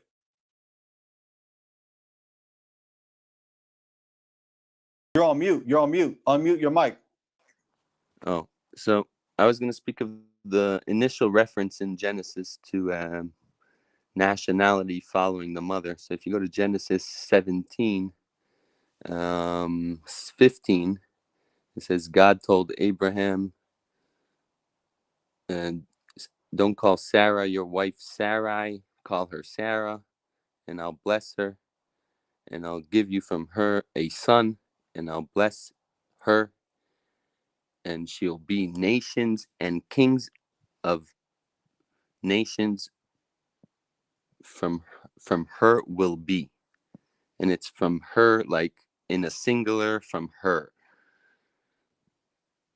So the word for nationality in Hebrew is ummah, which is from ima. And you could find this. There's a reason why the rabbinical sages didn't use this reference, is because they didn't want to reference that Esau and Jacob together, which is why they use the reference from Deuteronomy, that you have to do a little bit more mental gymnastics to understand that the text is showing you specifically that it follows the mother, when it references what kind of foreigners, if you should marry them, the daughter or the son. And if you actually understand what it's saying, you could see that it only works mathematically if it follows the mother. Now you could also see this in the breaking up of the monarchy after Solomon. The Israelites, the northern kingdom, they tell his son that he has no rule to rule over him. And if you check who his mother is she's not an Israelite, as King Solomon had many wives. Is why they deny him, is because his mother is not Jewish. So it's pretty obvious. If you go to Chronicles, you could find this many references. Like one guy, he doesn't have any sons or relatives, so he gives his daughters to an Egyptian man so they stay Jewish. It's very obvious. You could find this throughout the entire scriptures. So now and the most important thing in Exodus is the converts. So the Israelite nation is full of converts, majority converts as soon as they leave Egypt. Ruth is a convert, one of the biggest sages of the Torah into Aramaic is Onkelos, which was a Roman descendant, even descendants from Nero that became Rabbi Meir. So no, DNA has nothing to do with you being Jewish. That is just a myth. You cannot check it. Jews of Israelites, Hebrews from before they were Israelites, before Abraham, whatever, always accepted. They were mixed people. They accepted people from all over the world. And DNA has nothing to do with this subject, period. Awesome. Wow, that was a lot of powerful information that you brought out. And yeah, there's a lot of facts that I agree with. I agree with a lot what you said. That's why you don't hear me say that you are who your father is. I don't say that. That's not my position. I say you are who your parents are. It takes two to have a baby. Last time that I checked. But I believe if a person has Israelite lineage, heritage, you have the choice. You have a choice whether if you want to embrace it or not. That's just my position. But that's powerful that you brought up the word ummah, because ummah, correct me if I'm wrong, but the first two letters are aleph mem. Am I correct? Ummah is Ima is aleph mem aleph, and ummah is aleph vav mem. But Okay, you could so do with a silent. the vowel's in between it. The vowel's in between it. Yeah, it could be silent. Yeah. Yes, but you see that you see the linguistic connection that in the word tribe or nation, you have the word mother. It's not tribe. Tribe is a different word. It's shevet. But yeah. That's one of the words. There's multiple words for tribe. But yes. I mean, In tomato, Hebrew, there tomato. But yeah. isn't. In Hebrew, it's shevet is a tribe and ummah is a nation. It's very well. The Hebrew language is the holy language, and every word, every letter, every dot is very, very explicit. Yeah. Okay. For sure. We can agree to disagree. Go ahead, Yaham. Just passing it over to you, fam. Yeah. Hey, unfortunately, all I got is my mother's bloodline.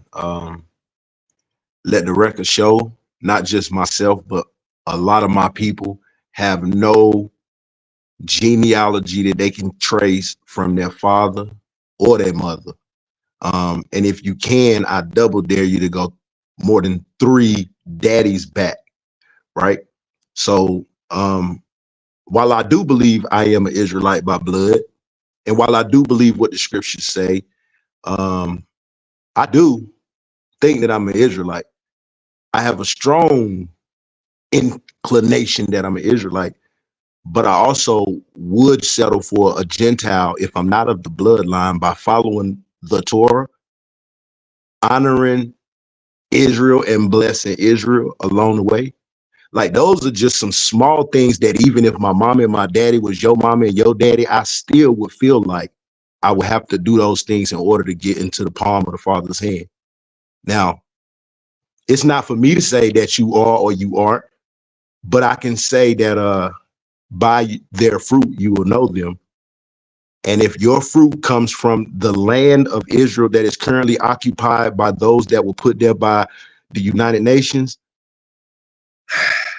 you got to admit that you are a part of one of the biggest genocides in the world right now. And everyone's watching it on TikTok, on Facebook, Insta, whatever you got, people are watching this.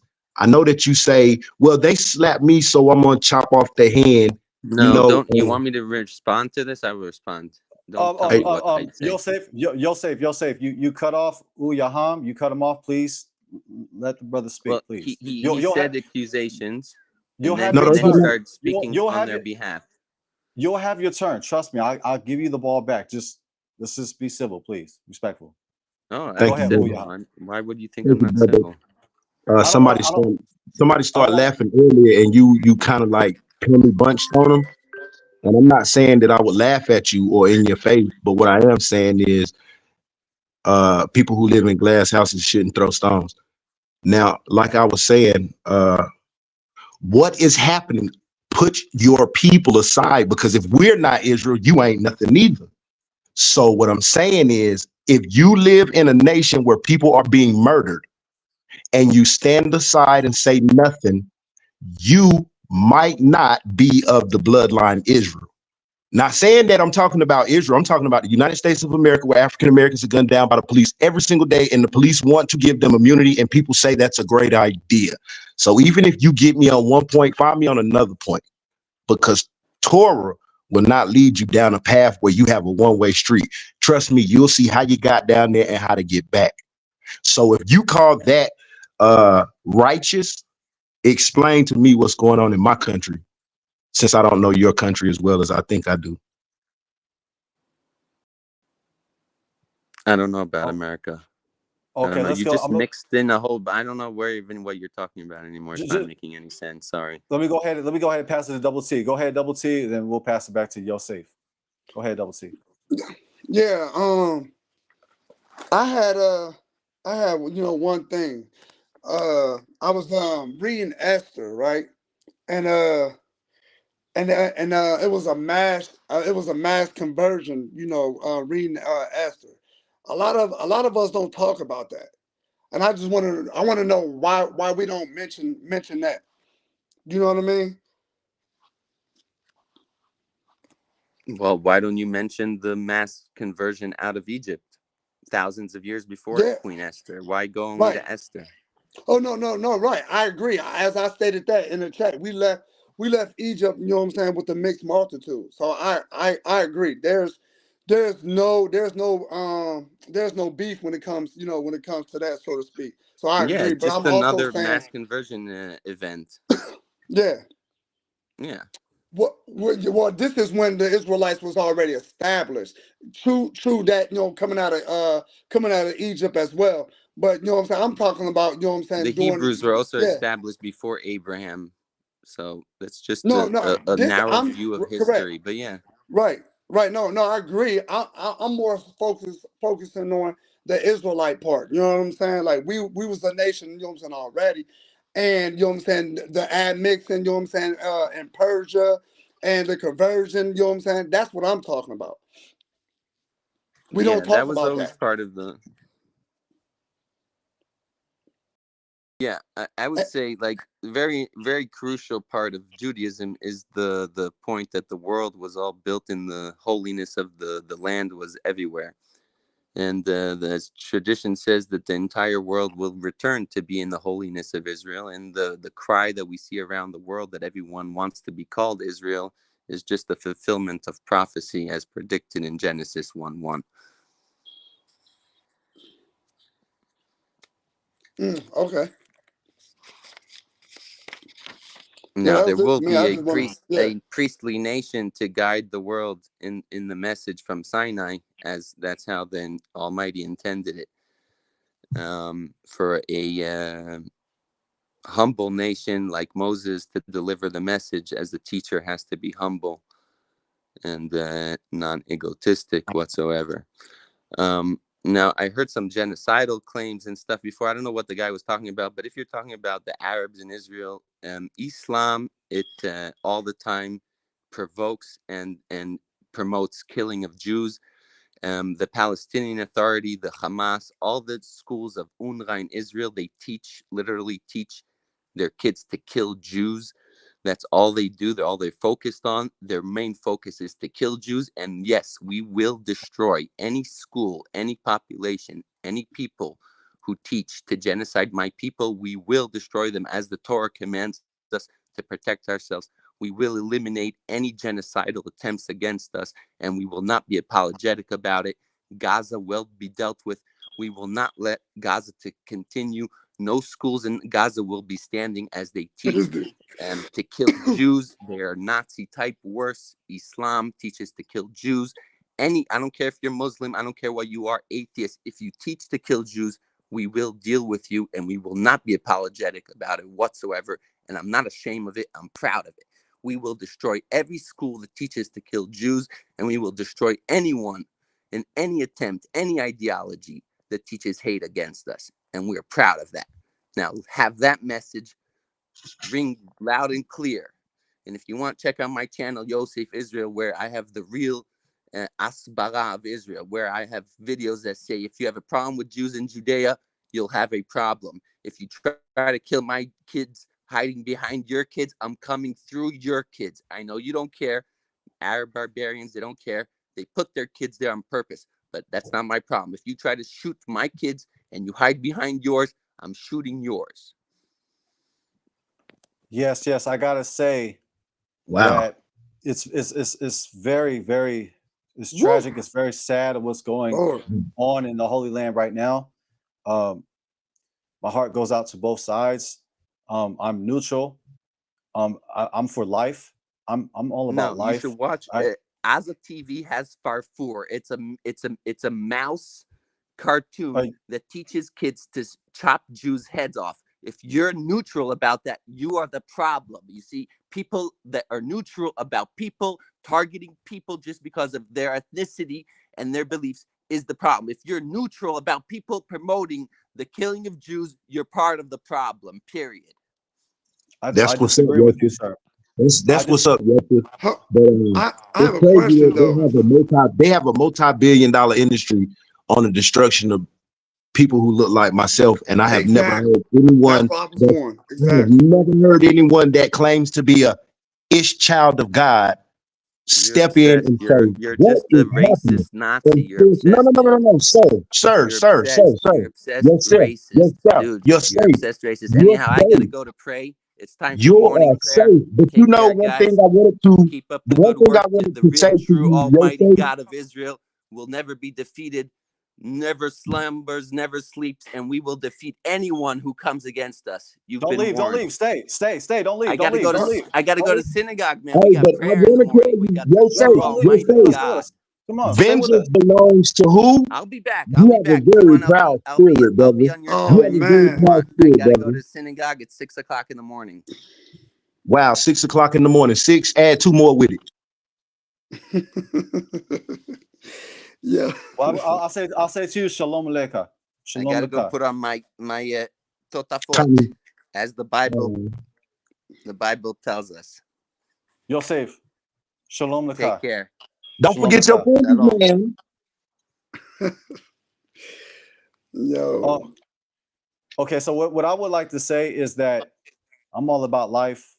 I stand on what I'm saying. I believe he misrepresented what I said, and that's not fair. I mean but hey, he has the right to be wrong. I mean, he's very passionate. Proverbs 28:1, man. I'm gonna leave it at that. Yeah.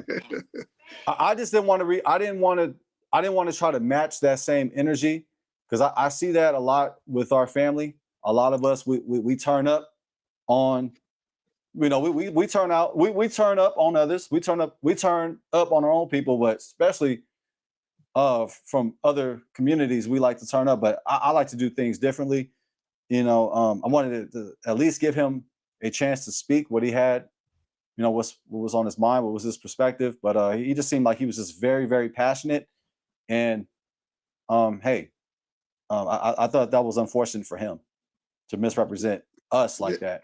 yeah, he didn't even let my ox speak though, man. I Right. mean, he started bashing the guy though. He don't even know. He don't even know ox, man. That's crazy work. And y'all, Like, I'm a very peaceful brother. Like I said, man, the biggest problem in my life today is to find other Israelites to converse with. Like that's the biggest problem in me my too. life. Not, Me too, not my Con. kids, Me not too. anything else. And I don't dig social media. So YouTube came on my phone and it's the only outlet to the world I got except text Con. and call. You know what I mean? So Yep. it makes a platform like this, it makes this I feel territorial when I see a whole bunch of storm the Capitolers trying to run up. And I'm not sure if it's about trying to intimidate people because the intimidation factor has gone way past me being cool with. Like my children are driving now, man. Do you know how crazy it Right. is for people to still think that they can intimidate me at this point Right. in the game? When that Con. cop, when that cop killed that one kid and his daddy started crying and then he just left and didn't handle this business, all I was thinking was I finally found somebody who understands what That I'm willing happened. to do. Yep. That happened in the neck of my well. I'm from Ohio, so I know Don't what you're tell talking. these little haters where you at close, because you know what I mean. It's a lot of suspect stuff going on right now, and it's not because we black. It's because we Israel, fam. Exactly. Con. It's because we Israel. Like if they're if I read my Bible and find 2 places where somebody was nailed to a cross and 4 places where they was hung from a tree, why would everybody ignore the fact that it says those people will be cursed and we continue to be hung from trees? And nobody ever want to do anything except for run with what the preacher said when the preacher couldn't read. When my people was only able to attend services and hear the word from the oppressor. Man, I know it's hard to stay on topic, but like I said, hey, they claim that we came over here in 1619, correct? Look up the 30 Years' War in 1618. The entire European world went to war over some undisclosed religious goods where some people ended up going into captivity. That's the strangest thing that I've ever heard of, that the entire all of those flags from all of those areas where Alexander the Great and name some of those other fairy tale pull a sword from the stone fellas, right? These people all were at war with each other over some undisclosed religious goods, and we, or not us, because they didn't say us this time, they just said some people went into captivity. It's just crazy that only a matter of months from the whole world going into a religious war that we ended up being somebody's possession. Facts, fam. And if anybody in here is from Israel and claims to be Jewish, I don't question anything. I just got one question for you.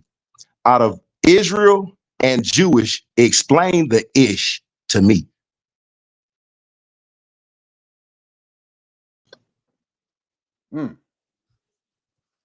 We have the right to ask questions. These are just questions. Yeah, Go ahead. man, Go ahead. we're a great group of Go people. ahead. Now, we're a great group of people, man. It's just crazy that we got so many people. Like I said, my man David, peace and blessings to you, brother. But instead of you coming in here with the kind of energy that you got to tell us who we aren't, which is worshipers of the Father, why don't you take that energy to your Christmas table with your uncle who wants to annihilate me and my children and talk to him about his passion of Christ? Because I'm just here to be your brother. I'm here to encourage you. I'm here to ask you, do you accept forgiveness if I give it to your daddy or not? Because if you saying that this war didn't get started, you got all of these subliminal threats. I'm only asking you to drop a return address with your heart if you really feel like this evil, wicked world is against us because all we want to do is be who we are. We can come together with anybody, but will you be mad when your daughters leave with me? We can come together with anybody, but will you be upset when my kids jump in the swimming pool? We can come together with anybody, but when I'm in charge, man, you would rather go to hell than let me be your supervisor. Some things is just facts, fam. And you got to live with that because my family been living with it for years to the tune of over 400 at this point. And all you can say is, you ain't nothing. That's what you said when you got me here off the boat. Come up with another punchline, fam. There's so much things that I want to say to you face to face, man to man. But every time I see you, I remember I'm a stranger in a foreign land amongst my enemy where they will not hold themselves accountable for what they do and what they continue to do. But while your homeboy was up here talking all this crazy, reckless, I will die and I will kill and I will go through your kids. If vengeance is mine, thus says the Lord, where do you fit in with your attitude and your pride? You don't want nobody to live? Nobody? I can't even believe somebody with that kind of spirit would be on YouTube. You look like a sucker jumping on the internet with those type of things. Woo! Woo-hoo! You can Dog take is that back cooking. to the streets. Yes. Shalom, brother Reuben. Great Shalom. name. Shalom, shalom, shalom. Shalom, brother Ruben. I gotta do the right thing. This our Good evening. Israelite brother right here. Shalom to you.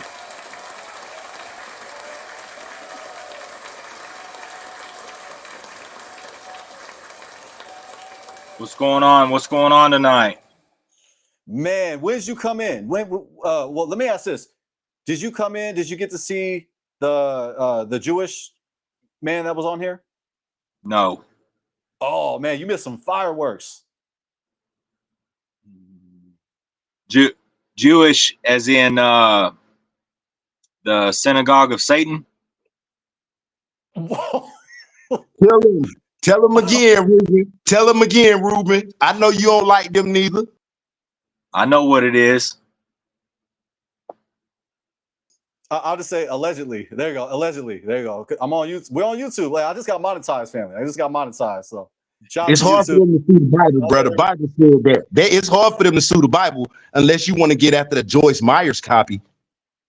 If it's one book, tell me why I can go into the bookstore with my children and there's more copies of the different variations of the Bible than dirty magazines in a XXX store.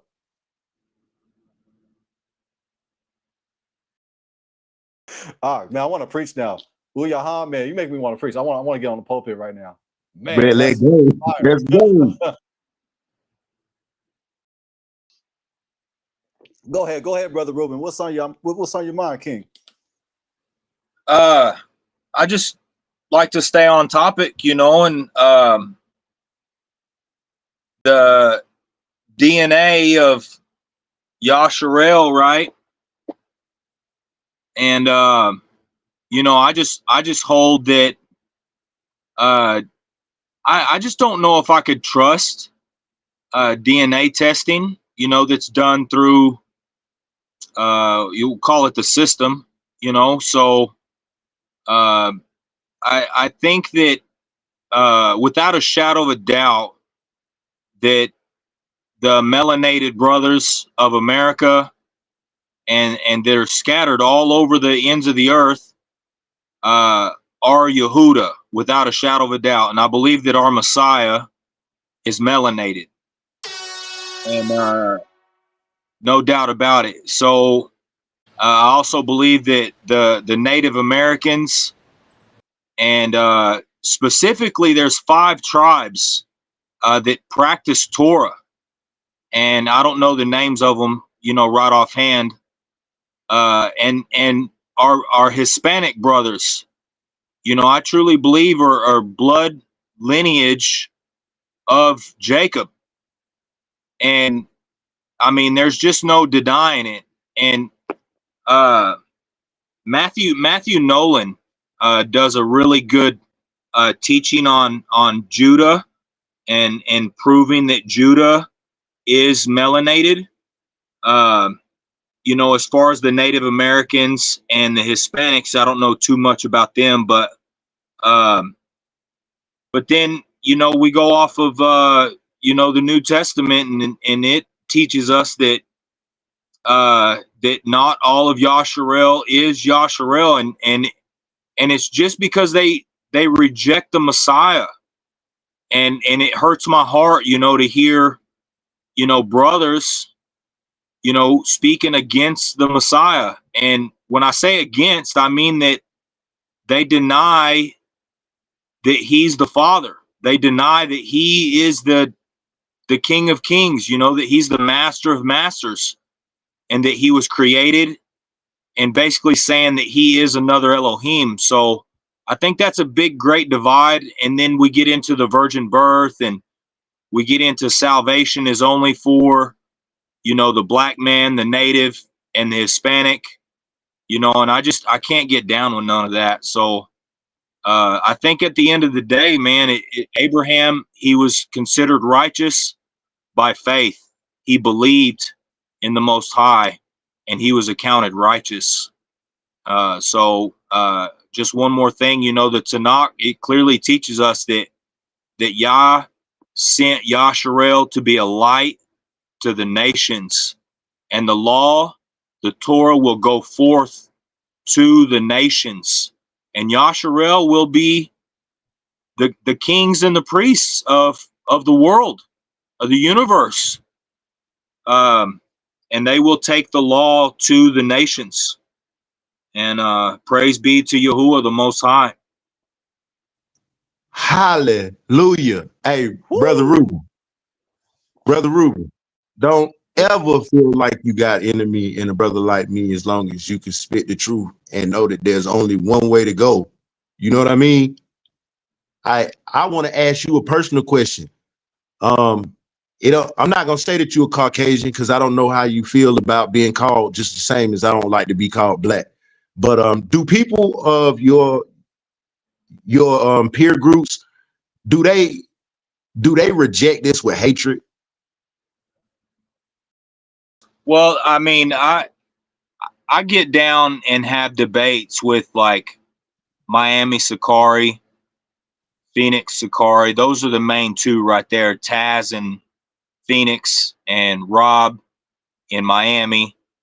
And yeah, I mean, it's bad, man. And they call it Black Hebrew Israelites, BHI, and they throw the word camps around and things like that.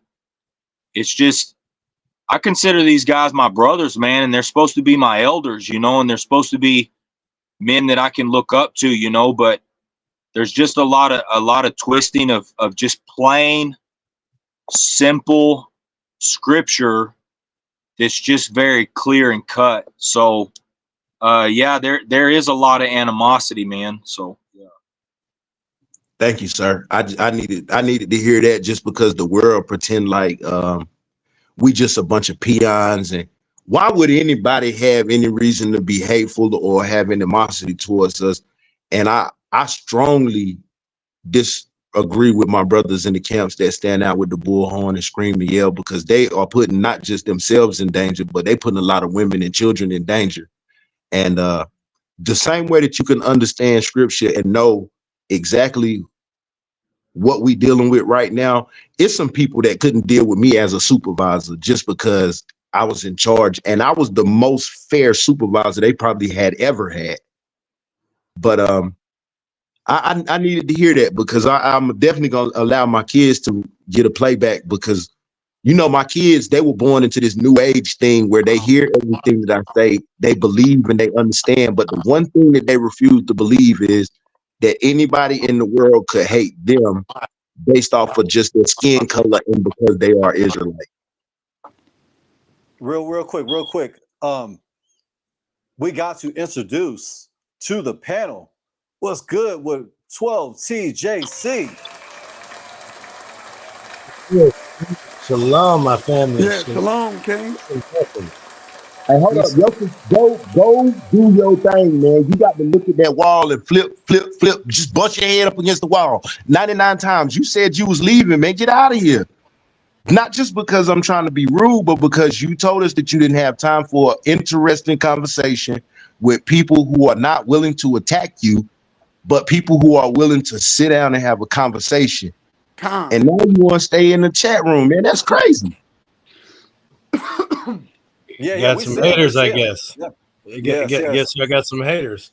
No, I just wanted to address what your topic of tonight.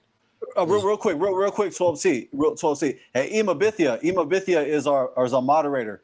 Allow him to still be in the chat. Allow him to go ahead and be himself. Now, if he gets too crazy, let us know. But allow him some rope to hang himself. But go ahead, 12CJC. Okay, thank you, brother. Yeah, wow, wow. That just what happened a few minutes ago. Wow. I got to salute Uaham. I don't know how to pronounce that, but yeah, good job, brother. Or Tav. I'll just go with Tav. It'll be easy. What's up, Double T? Shalom, family, and brother Shalom, Ruben. King. Shalom. Yeah. Shalom. Wow. Well, I can say this for that part. What happened just earlier? You remember when I shared with you the Albert Pike letter? Yes, sir. That pinpoints exactly what we were talking about. I wanted to address your DNA thing to our family, because everybody's all privy to taking DNA tests. You remember, kind of like the jabs and stuff. I posted in the chat room that, and this was from 2022, and I remembered this. I had to use ChatGPT to find it, but I remember back then they had posted a news article saying that people taking them DNA tests, that they could use that as a weapon against you, a vital weapon, just to make you aware. Hey, take a DNA test. All our people, go take one. Go right ahead. Sign up to get attacked. But that'll be your issue. I pray that you're not attacked. But yes, I just want to make sure you guys be aware of things that you do. Because I am the tech guy trying to help y'all understand a lot of this stuff. But yeah, just please pray, be aware. Stay with the commandments to the best of your ability, and keep looking up to Yah. Oh, That's praises. all. All glory. Praises. Hey, thank you, JLP. I appreciate that, brother. Yes. Yeah, yes, go ahead, Double T. Go ahead, Double T the Hebrew. I know you've been waiting patiently, y'all. Go ahead. My bad. I had a phone call. Go ahead, King. Oh, okay, yeah. Who would like to go next? Brother Ruben, I like what you said. Hey, that was great. Hey, you said it all correctly, brother. You said that very well. Yeah, all praise to the Most High, man. Yahuwah, who am I call Yahuwah? Yes. I will say real quick, man, that I've got so much love, man, for my melanated brothers, man, and everything that they've gone through, over the past 400 years, and being brought over here on those slave ships. And this country was built on the backs of my melanated brothers, man. And anybody know Dana Stevens? Yep. That brother out there. Yeah, I follow him too. I shared Yep. him on this channel. Yep. That brother out there, man, he's cutting, man. And he ain't afraid. He ain't afraid to bring the truth, man. And I want to be patient with my brothers in the camps. IUIC, shout out to them. Sakari, all them brothers. All those camps. I want to be patient with them, man, because and you guys be patient with them too, man, and bring the truth to them, in love and grace and mercy, and I know me personally, I didn't get this whole thing. I don't know all truth. No, I'm not saying that. I'm just saying that I didn't come to the way, as Paul would say it, overnight. You know what I mean? It took some time. I come out of Christian church. I was raised by heathens, and and didn't go to church or nothing. Didn't start reading the Bible until I was like in my mid 20s. You know what I mean? So y'all just be patient, man, with our brothers, man, because they're mad, they're upset, and they've come to some truth that, hey, they're part of the lineage. and they are part of the lineage. You best believe it. So I'm praying and hoping that at that last outpouring of his ruach in the great tribulation, you know, or whenever it happens, that they come to the truth, you know, of, you know, the main thing is the virgin birth, that he is the Father in the flesh, you know, that, you know, he come to the whole world, you know, that anyone who will call upon him and believe in him and humble himself, you know, those are the main three things that I think. But anyways, yeah, man, y'all just be patient with them, man. They have a right to be upset and mad at the white man. Yeah, for me, I'm not with all that. I'm not with all, you know, if you know, yes, people are people, and yes, they treated our ancestors like crap, treat us kind of like crap still. It's going to be the Most High's doing. It's in His hands, you know. On us, you know, is incorrect for, you know, by Scripture. Yah's going to take care of all of that. So we'll let him handle that, and however, whatever way he wants to handle that. But in the meantime, as you said, the camps, for me, I grew up in this truth with the camps at first, and then I start seeing that type of stuff with, you know, you're Esau, and all that stuff, and I didn't really respect that. And you know, salvation for only us and nobody else, and I didn't respect that either, you know. And then I started, so what it did is just it made me think, because I question everything, and then I start researching more and more and more, and then getting more knowledge about that. It's going to be a mixed multitude going in the kingdom, if you know what I'm saying. So yeah, we'll keep praying for our brothers, our camp brothers, that they get it together, and that we get it together, because we all must endure to the end. We all must endure to the end. Hey, that's facts. Hey, I do appreciate 12T, man. I ain't nobody special. I just took a step away from a lot of people. I feel like some of the old prophets and things, they lived separate from everybody else because they had to keep their mind in a different place. So I try to do that. Brother Ruben, man, hey, being patient with the camps, that's a fact.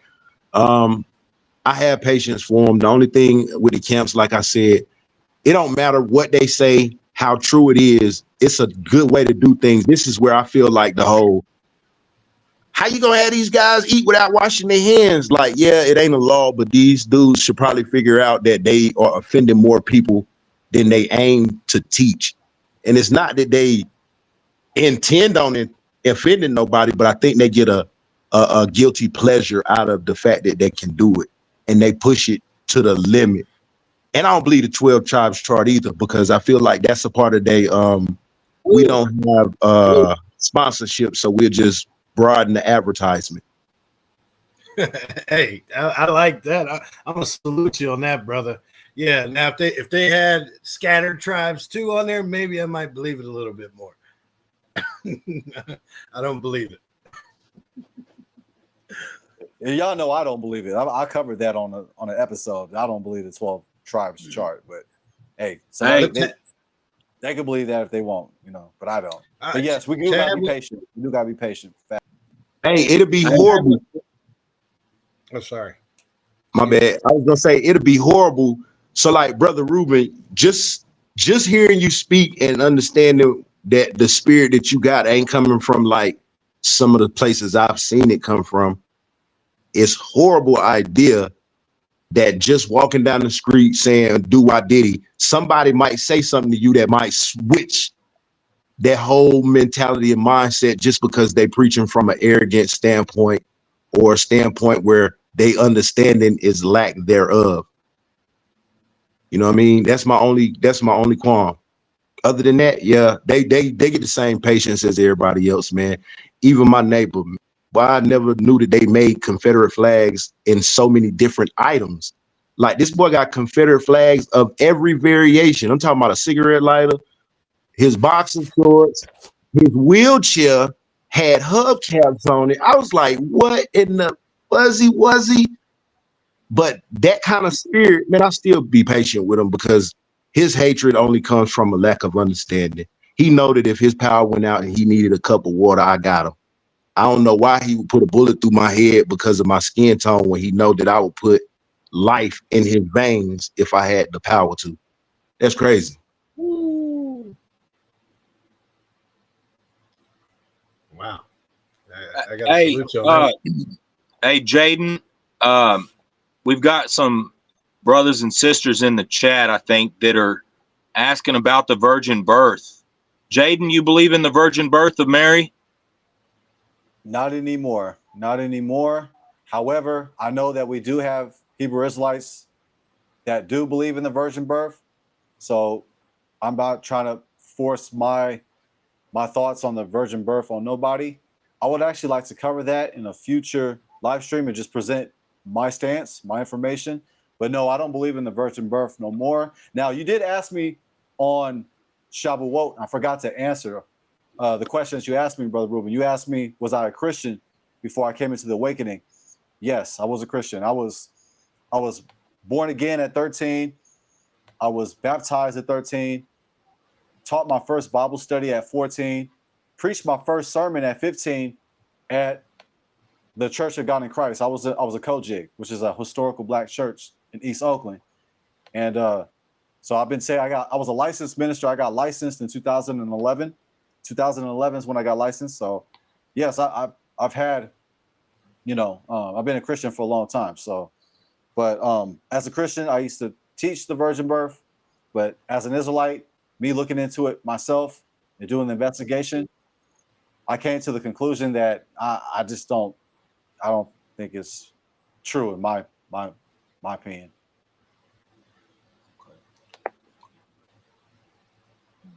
I'll second that. I'll second that, because then you'll have the pushback. If you say that, then you get the pushback of well, how could that be the lineage of David? And you did have an episode where you talked about that. You did have an episode in the past where you talked about that. Yes, I don't remember but which one. I don't know. This might have been 5 weeks ago, 6 weeks ago, but I can't remember which one it was. Yeah. I would like to do like more of a deep dive though. I like to like go scuba diving on that topic because I talked about it, loosely, but I like to like show some sources and just give my conclusion. But I know that we have brews that do believe in the virgin birth, but my opinion, like if like for instance, if like anybody in the chat or on the panel believed in the virgin birth, it's all love. Like I'm not gonna love you less because you believe in the virgin birth. I just have a different perspective. I just don't. Yeah, that's all. Well, I can tell you when you talked about it, I can't remember if it was Brother Tim Stevens. I can't remember if it was him or I seen someone else have a deep dive on it. And then I went in my scriptures and looked up all the stuff they said, and that's what changed my mind. But yeah, to add what Brother Ruben said earlier, I'm just going off memory. He was talking about like the Latinos being on the tribes chart. I have seen people bring out information that I've never like written it down and kept it or anything like that. I can think of a guy named YouTuber Rob Repent. He has a channel where I know he did the Mexicans and I think a couple other different Latino areas. Deep dives in with a lot of proof information. So, I mean, from early 1800s and stuff like that. But you'd have to go look at his channel and try to find it. What about you, Ham? Is that how you say it? Uyaham, Todd. Ham, Todd? Yes, sir. Concerning the virgin birth, do I believe it? It was written. I mean, if Yahuwah can do all things and it was written, I'm gonna go ahead and follow it just for the simple fact that nobody can't tell me that my children wasn't born of a virgin birth because nobody's ever seen me and my wife have intercourse. I can testify that there was intercourse, but nobody else could tell me anything. Now, is it my business whether it was a divine birth or if it was some panty sliding to the side? It still ain't my business. If his message didn't change, if nothing he did change, whose affair is it to dwindle on how he was conceived when the things he did you still can't do? Woo. So it does stand out with me as a yes, just because that was what it was written. And I'm not, man, the scriptures tell us about using our own understanding. When it say something, it say something. And it don't say something for you to have an argument or a rebuttal. Every time you tell somebody something, they have this well theory. And it's funny that you got this well theory, but if you continue to well, you will not drink of those waters.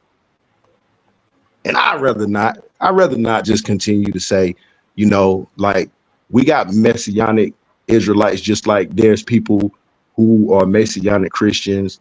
We got 9, you know, and it's unfortunate that we have been destroyed to the point where we don't know. But that's scripture. And if that can prove itself through scriptures, why not let everything be proven? Test all things. If you think that he was conceived Hallelujah. conceived through intercourse, then wait until your children become a Messiah. And if you think that it was a divine birth, believe. Just believe. I like your point. That's a part of Torah. That's a part of Torah. Yeah, I like your point. Yeah, from what I understand in that, from what the person said, is it came from another story in the Bible, and that's what they base it off of. But I don't want to go too much into it, but that's kind of we all got something wrong, and we all gonna find out when the time comes for us. That's right.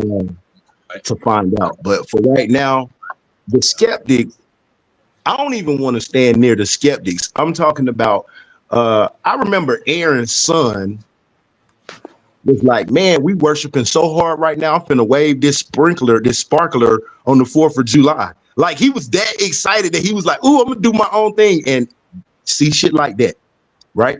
I remember when we was already numbered and then y'all said nobody else gonna number us. And then I remember the same person that everybody claimed, I'm of the line of David. Don't you remember what happened to David when he tried to use too smart for his own good to number Israel? Man, it's no technology that man can create that will be able to tell us the secrets of Yah. Not one. I agree with that. Supernatural.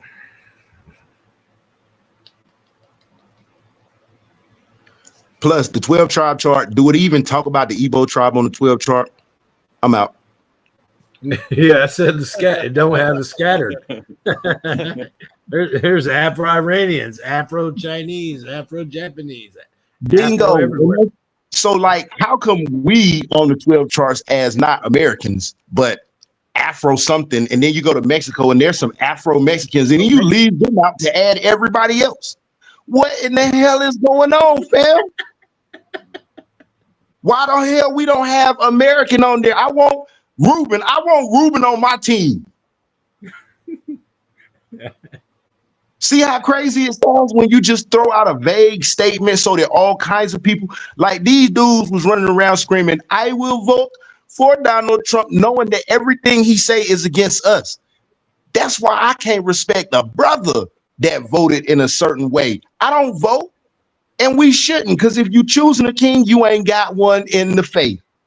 But these folks literally could turn around and walk back home. They have so much history and information on who they are and what they've been through. And the only reason I feel like they really being oppressed right now is because the true children of Israel are taking a big break, and Donald Trump and his cronies feel like those Mexicans are stealing black jobs. What the hell is these black jobs? I don't like picking tomatoes. Oh man. Man, want I got to you stay on want topic, y'all. What was we talking about? My fault. I keep going. I do this all the time. I told you I'm starving for some conversation from some true I love Israelite. it. I love it. I love it.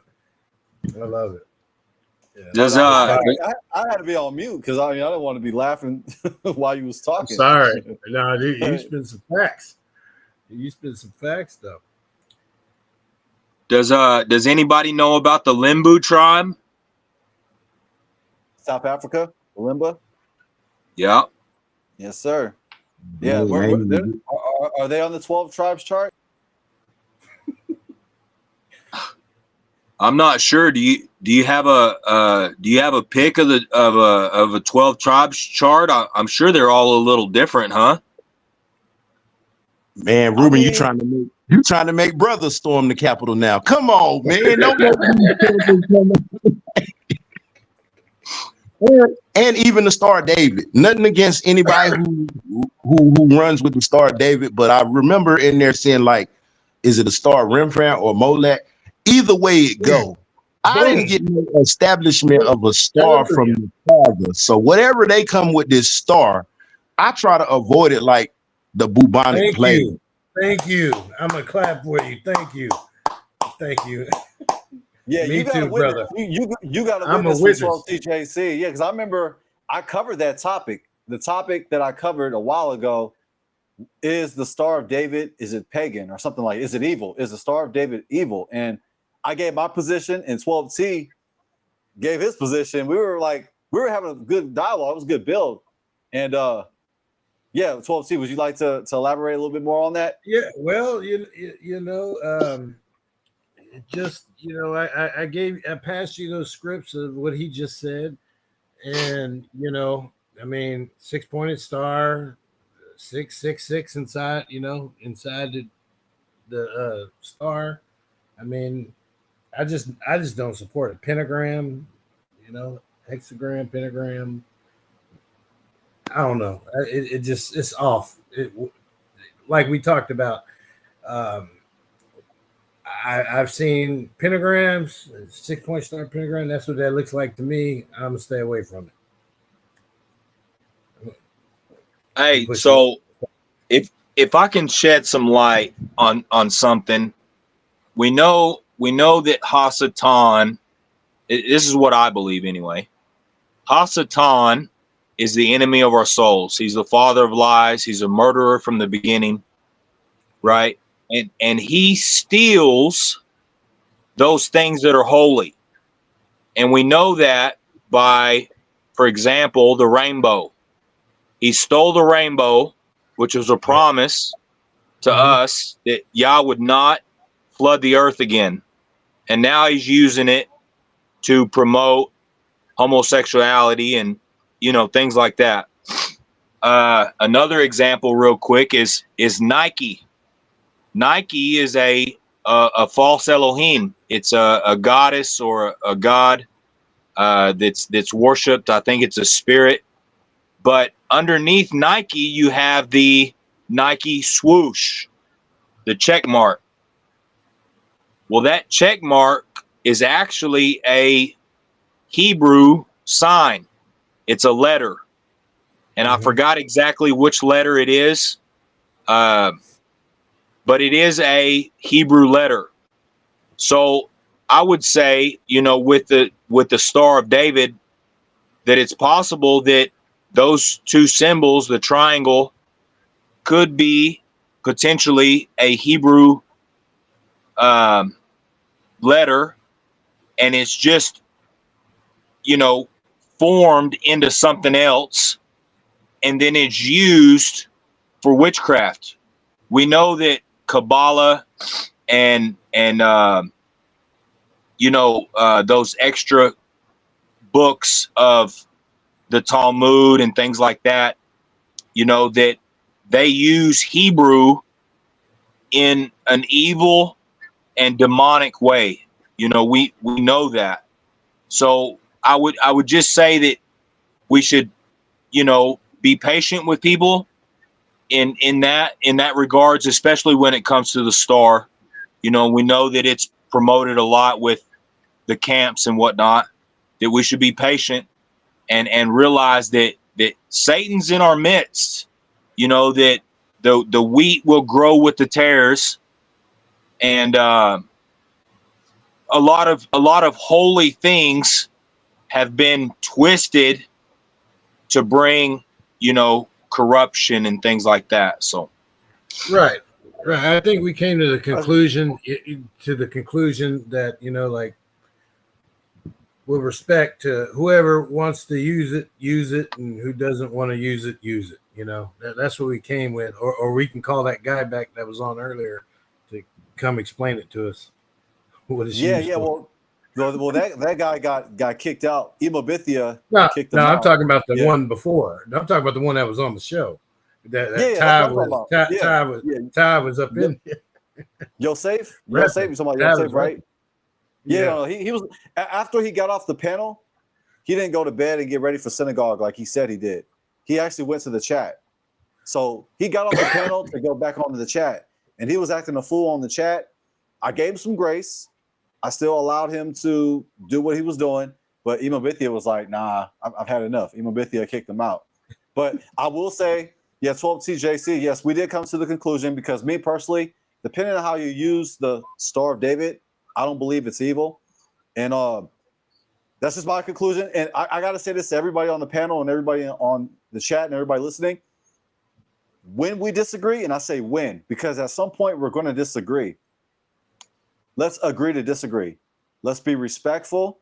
Let's listen to each other's arguments. Let's not rush to conclusions.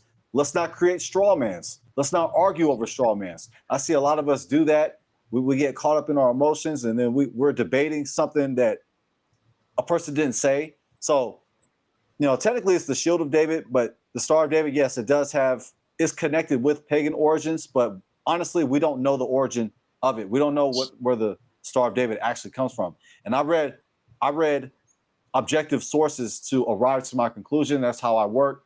But when we disagree, not if, but when, let's just be respectful. Let's listen to each other. Let's have conversation, but let's be patient. Let's make sure that we are tapped into the Ruach HaKodesh, and let's learn from one another. Because, like, when we disagree, that reveals our character. It reveals our lack of character. So let's be careful how we disagree. And I would like to say to Brother Ruben, it looks like the letter Lamed, the Nike swoosh that you're referring to, the swoosh. From my opinion, it looks like the pictographic Hebrew letter Lamed, it's a shepherd's hook. It's a shepherd's staff, and it means to draw, to pull, to pull towards. It also means authority. So it does look like it, but I gotta say this out of love: just because something looks like something, that doesn't mean that it actually is. We get racially profiled all the time. What they call it, the paddy wagon, the paddle wagon. They pull up and they arrest everybody, and our people get unjustly arrested just for quote unquote looking like somebody. So just because something looks alike doesn't mean it's actual proof. So it does look like the Lamed though, the Nike swoosh, but I'm not going to definitively say it is the Nike swoosh, but it looks like it. It looks like it, but I'll have to do some further investigation to come to the answer that it's the Lamed, it's the shepherd's hook. So, but yes, whoever would like to go next, the floor is yours. Close the doors. Don't be in the middle, Jaden. You heard it. Hey, and that's the thing. So, in my opinion, the Star of David or even the Shield of David is not biblical, in my opinion. And then, outside of just my opinion, I don't need anything but Yah and Yeshua for my salvation, for the things that I had no idea I was doing terribly wrong. I can disagree with a lot of things, man, but when we get the Torah and we get to that agreement that we better keep it, ooh, that's when I'm excited. I'm geeked up because I don't care what you believe. It's what you doing. If you going in the same direction I'm going with, then hitch on the caboose. I might have to do the same when I'm weak. But when we get into a situation where there's conflict, because what time do we start the Sabbath, right? You got some people that'll argue over that. And I'm like, man, if you in your house, you start the Sabbath day whenever you choose to rest. I'm not gonna tell you that you're right, and I'm not gonna tell you that you're wrong. In my household, we do it the way that we do it. We don't even go into extreme conversation with other people. I just Some people do it from sundown. I do it when the sun come up. And the only reason I do that is because I feel like it's kind of easy for somebody to fast when you're sleeping for 8 hours in between.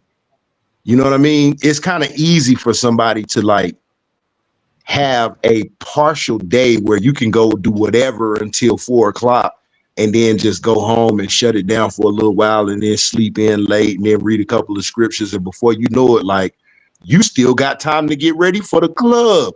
I understand it. Woo! It I'm just sorry. I'm ain't sorry. in me. You sleep through it. You gonna sleep through the Shabbat, right? It just ain't in me. So all the things we can disagree on, man, in the privacy of your own home, you have my blessings. Now, if you trying to tell me that's your God, you got your religion. Well, I don't decorate my tree silver and gold. I decorate it green and red. If you get into these kind of like disagreements, then I know you tripping. My homeboy told me, I don't decorate my Christmas tree silver and gold. That don't apply to me. I decorate mine red and green. And I said, man, if you willing to stand in front of the Father with an excuse like that, let me disconnect from you now. I don't want the power surge from the electricity to hit me. Because if it hit a kite and they found out it was electricity, it's going to hit my brother. And I don't want it to. I got keys in my pocket too. You know what, fam? It's past the 3 hour mark. So what we're gonna do, we're gonna close out. So I'm gonna go around the panel and everybody give their final thoughts. I'm gonna start with Swell T, then Uyaham, and then Brother Ruben. And then we'll close from there. Go ahead, 12C. Well, I'll just say, keep your head up to the Most High. Keep praying daily. Do Shabbats. Keep the word. Keep the word on your mind. We're almost in some perilous times. Times are about to change, or times are changing. Be aware. Pray. Ask for forgiveness of your sins. Follow the commandments to the best of your ability. And evangelize to our people out there. Try to wake our people up. Help our people.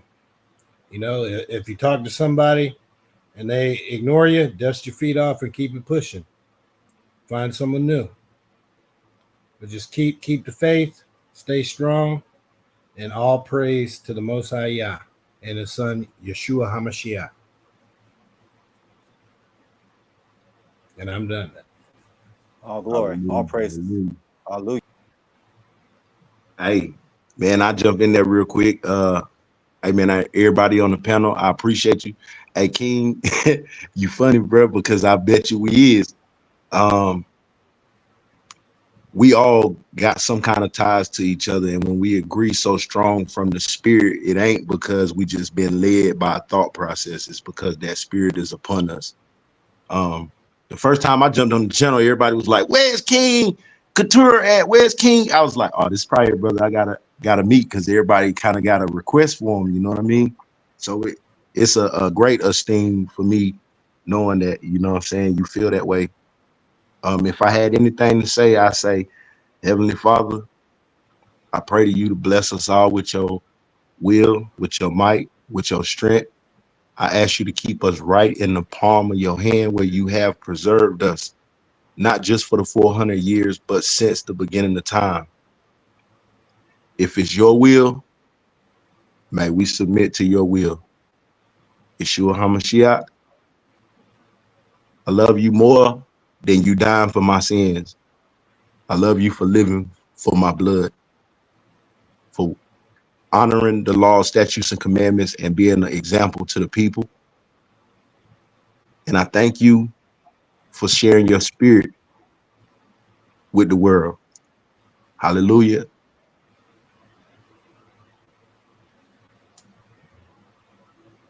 That's it. I'm good, guys. Thank y'all. I'll be back with y'all as soon as we get another live stream. I'm jumping back in here, man. My life is Yeah, dedicated to you doing got a channel, brother?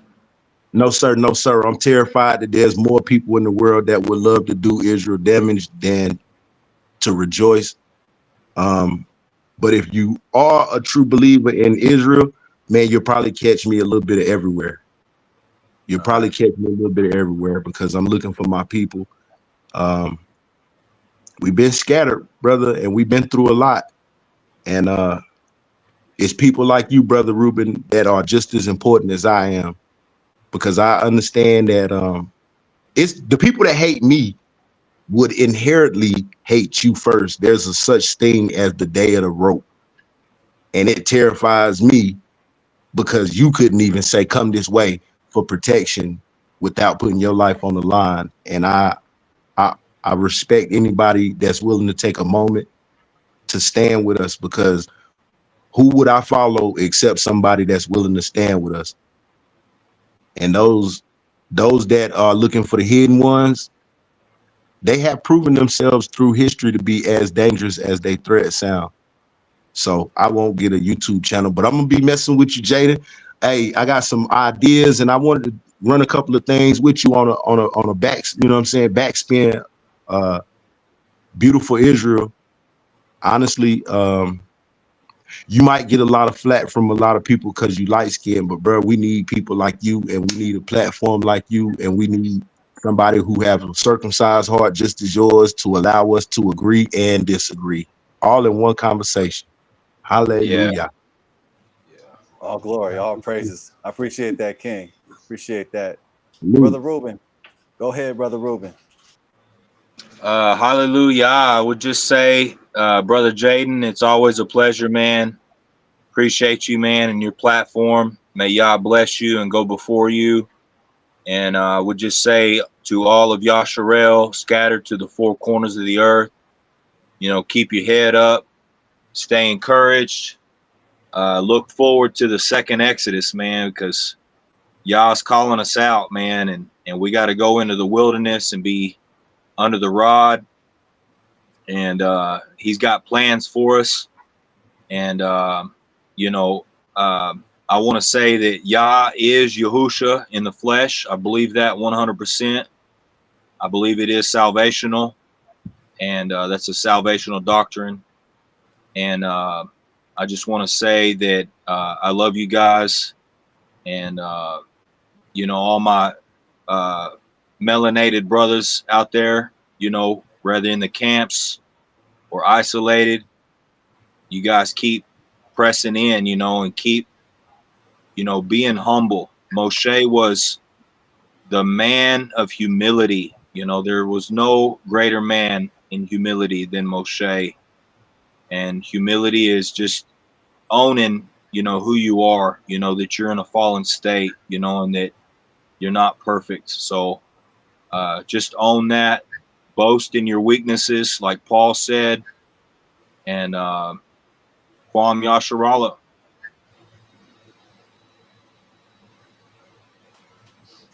All praises, all glory, all kavod to our great King. Well, on those high notes, it's that time. Thank you, family, for joining us on this live stream.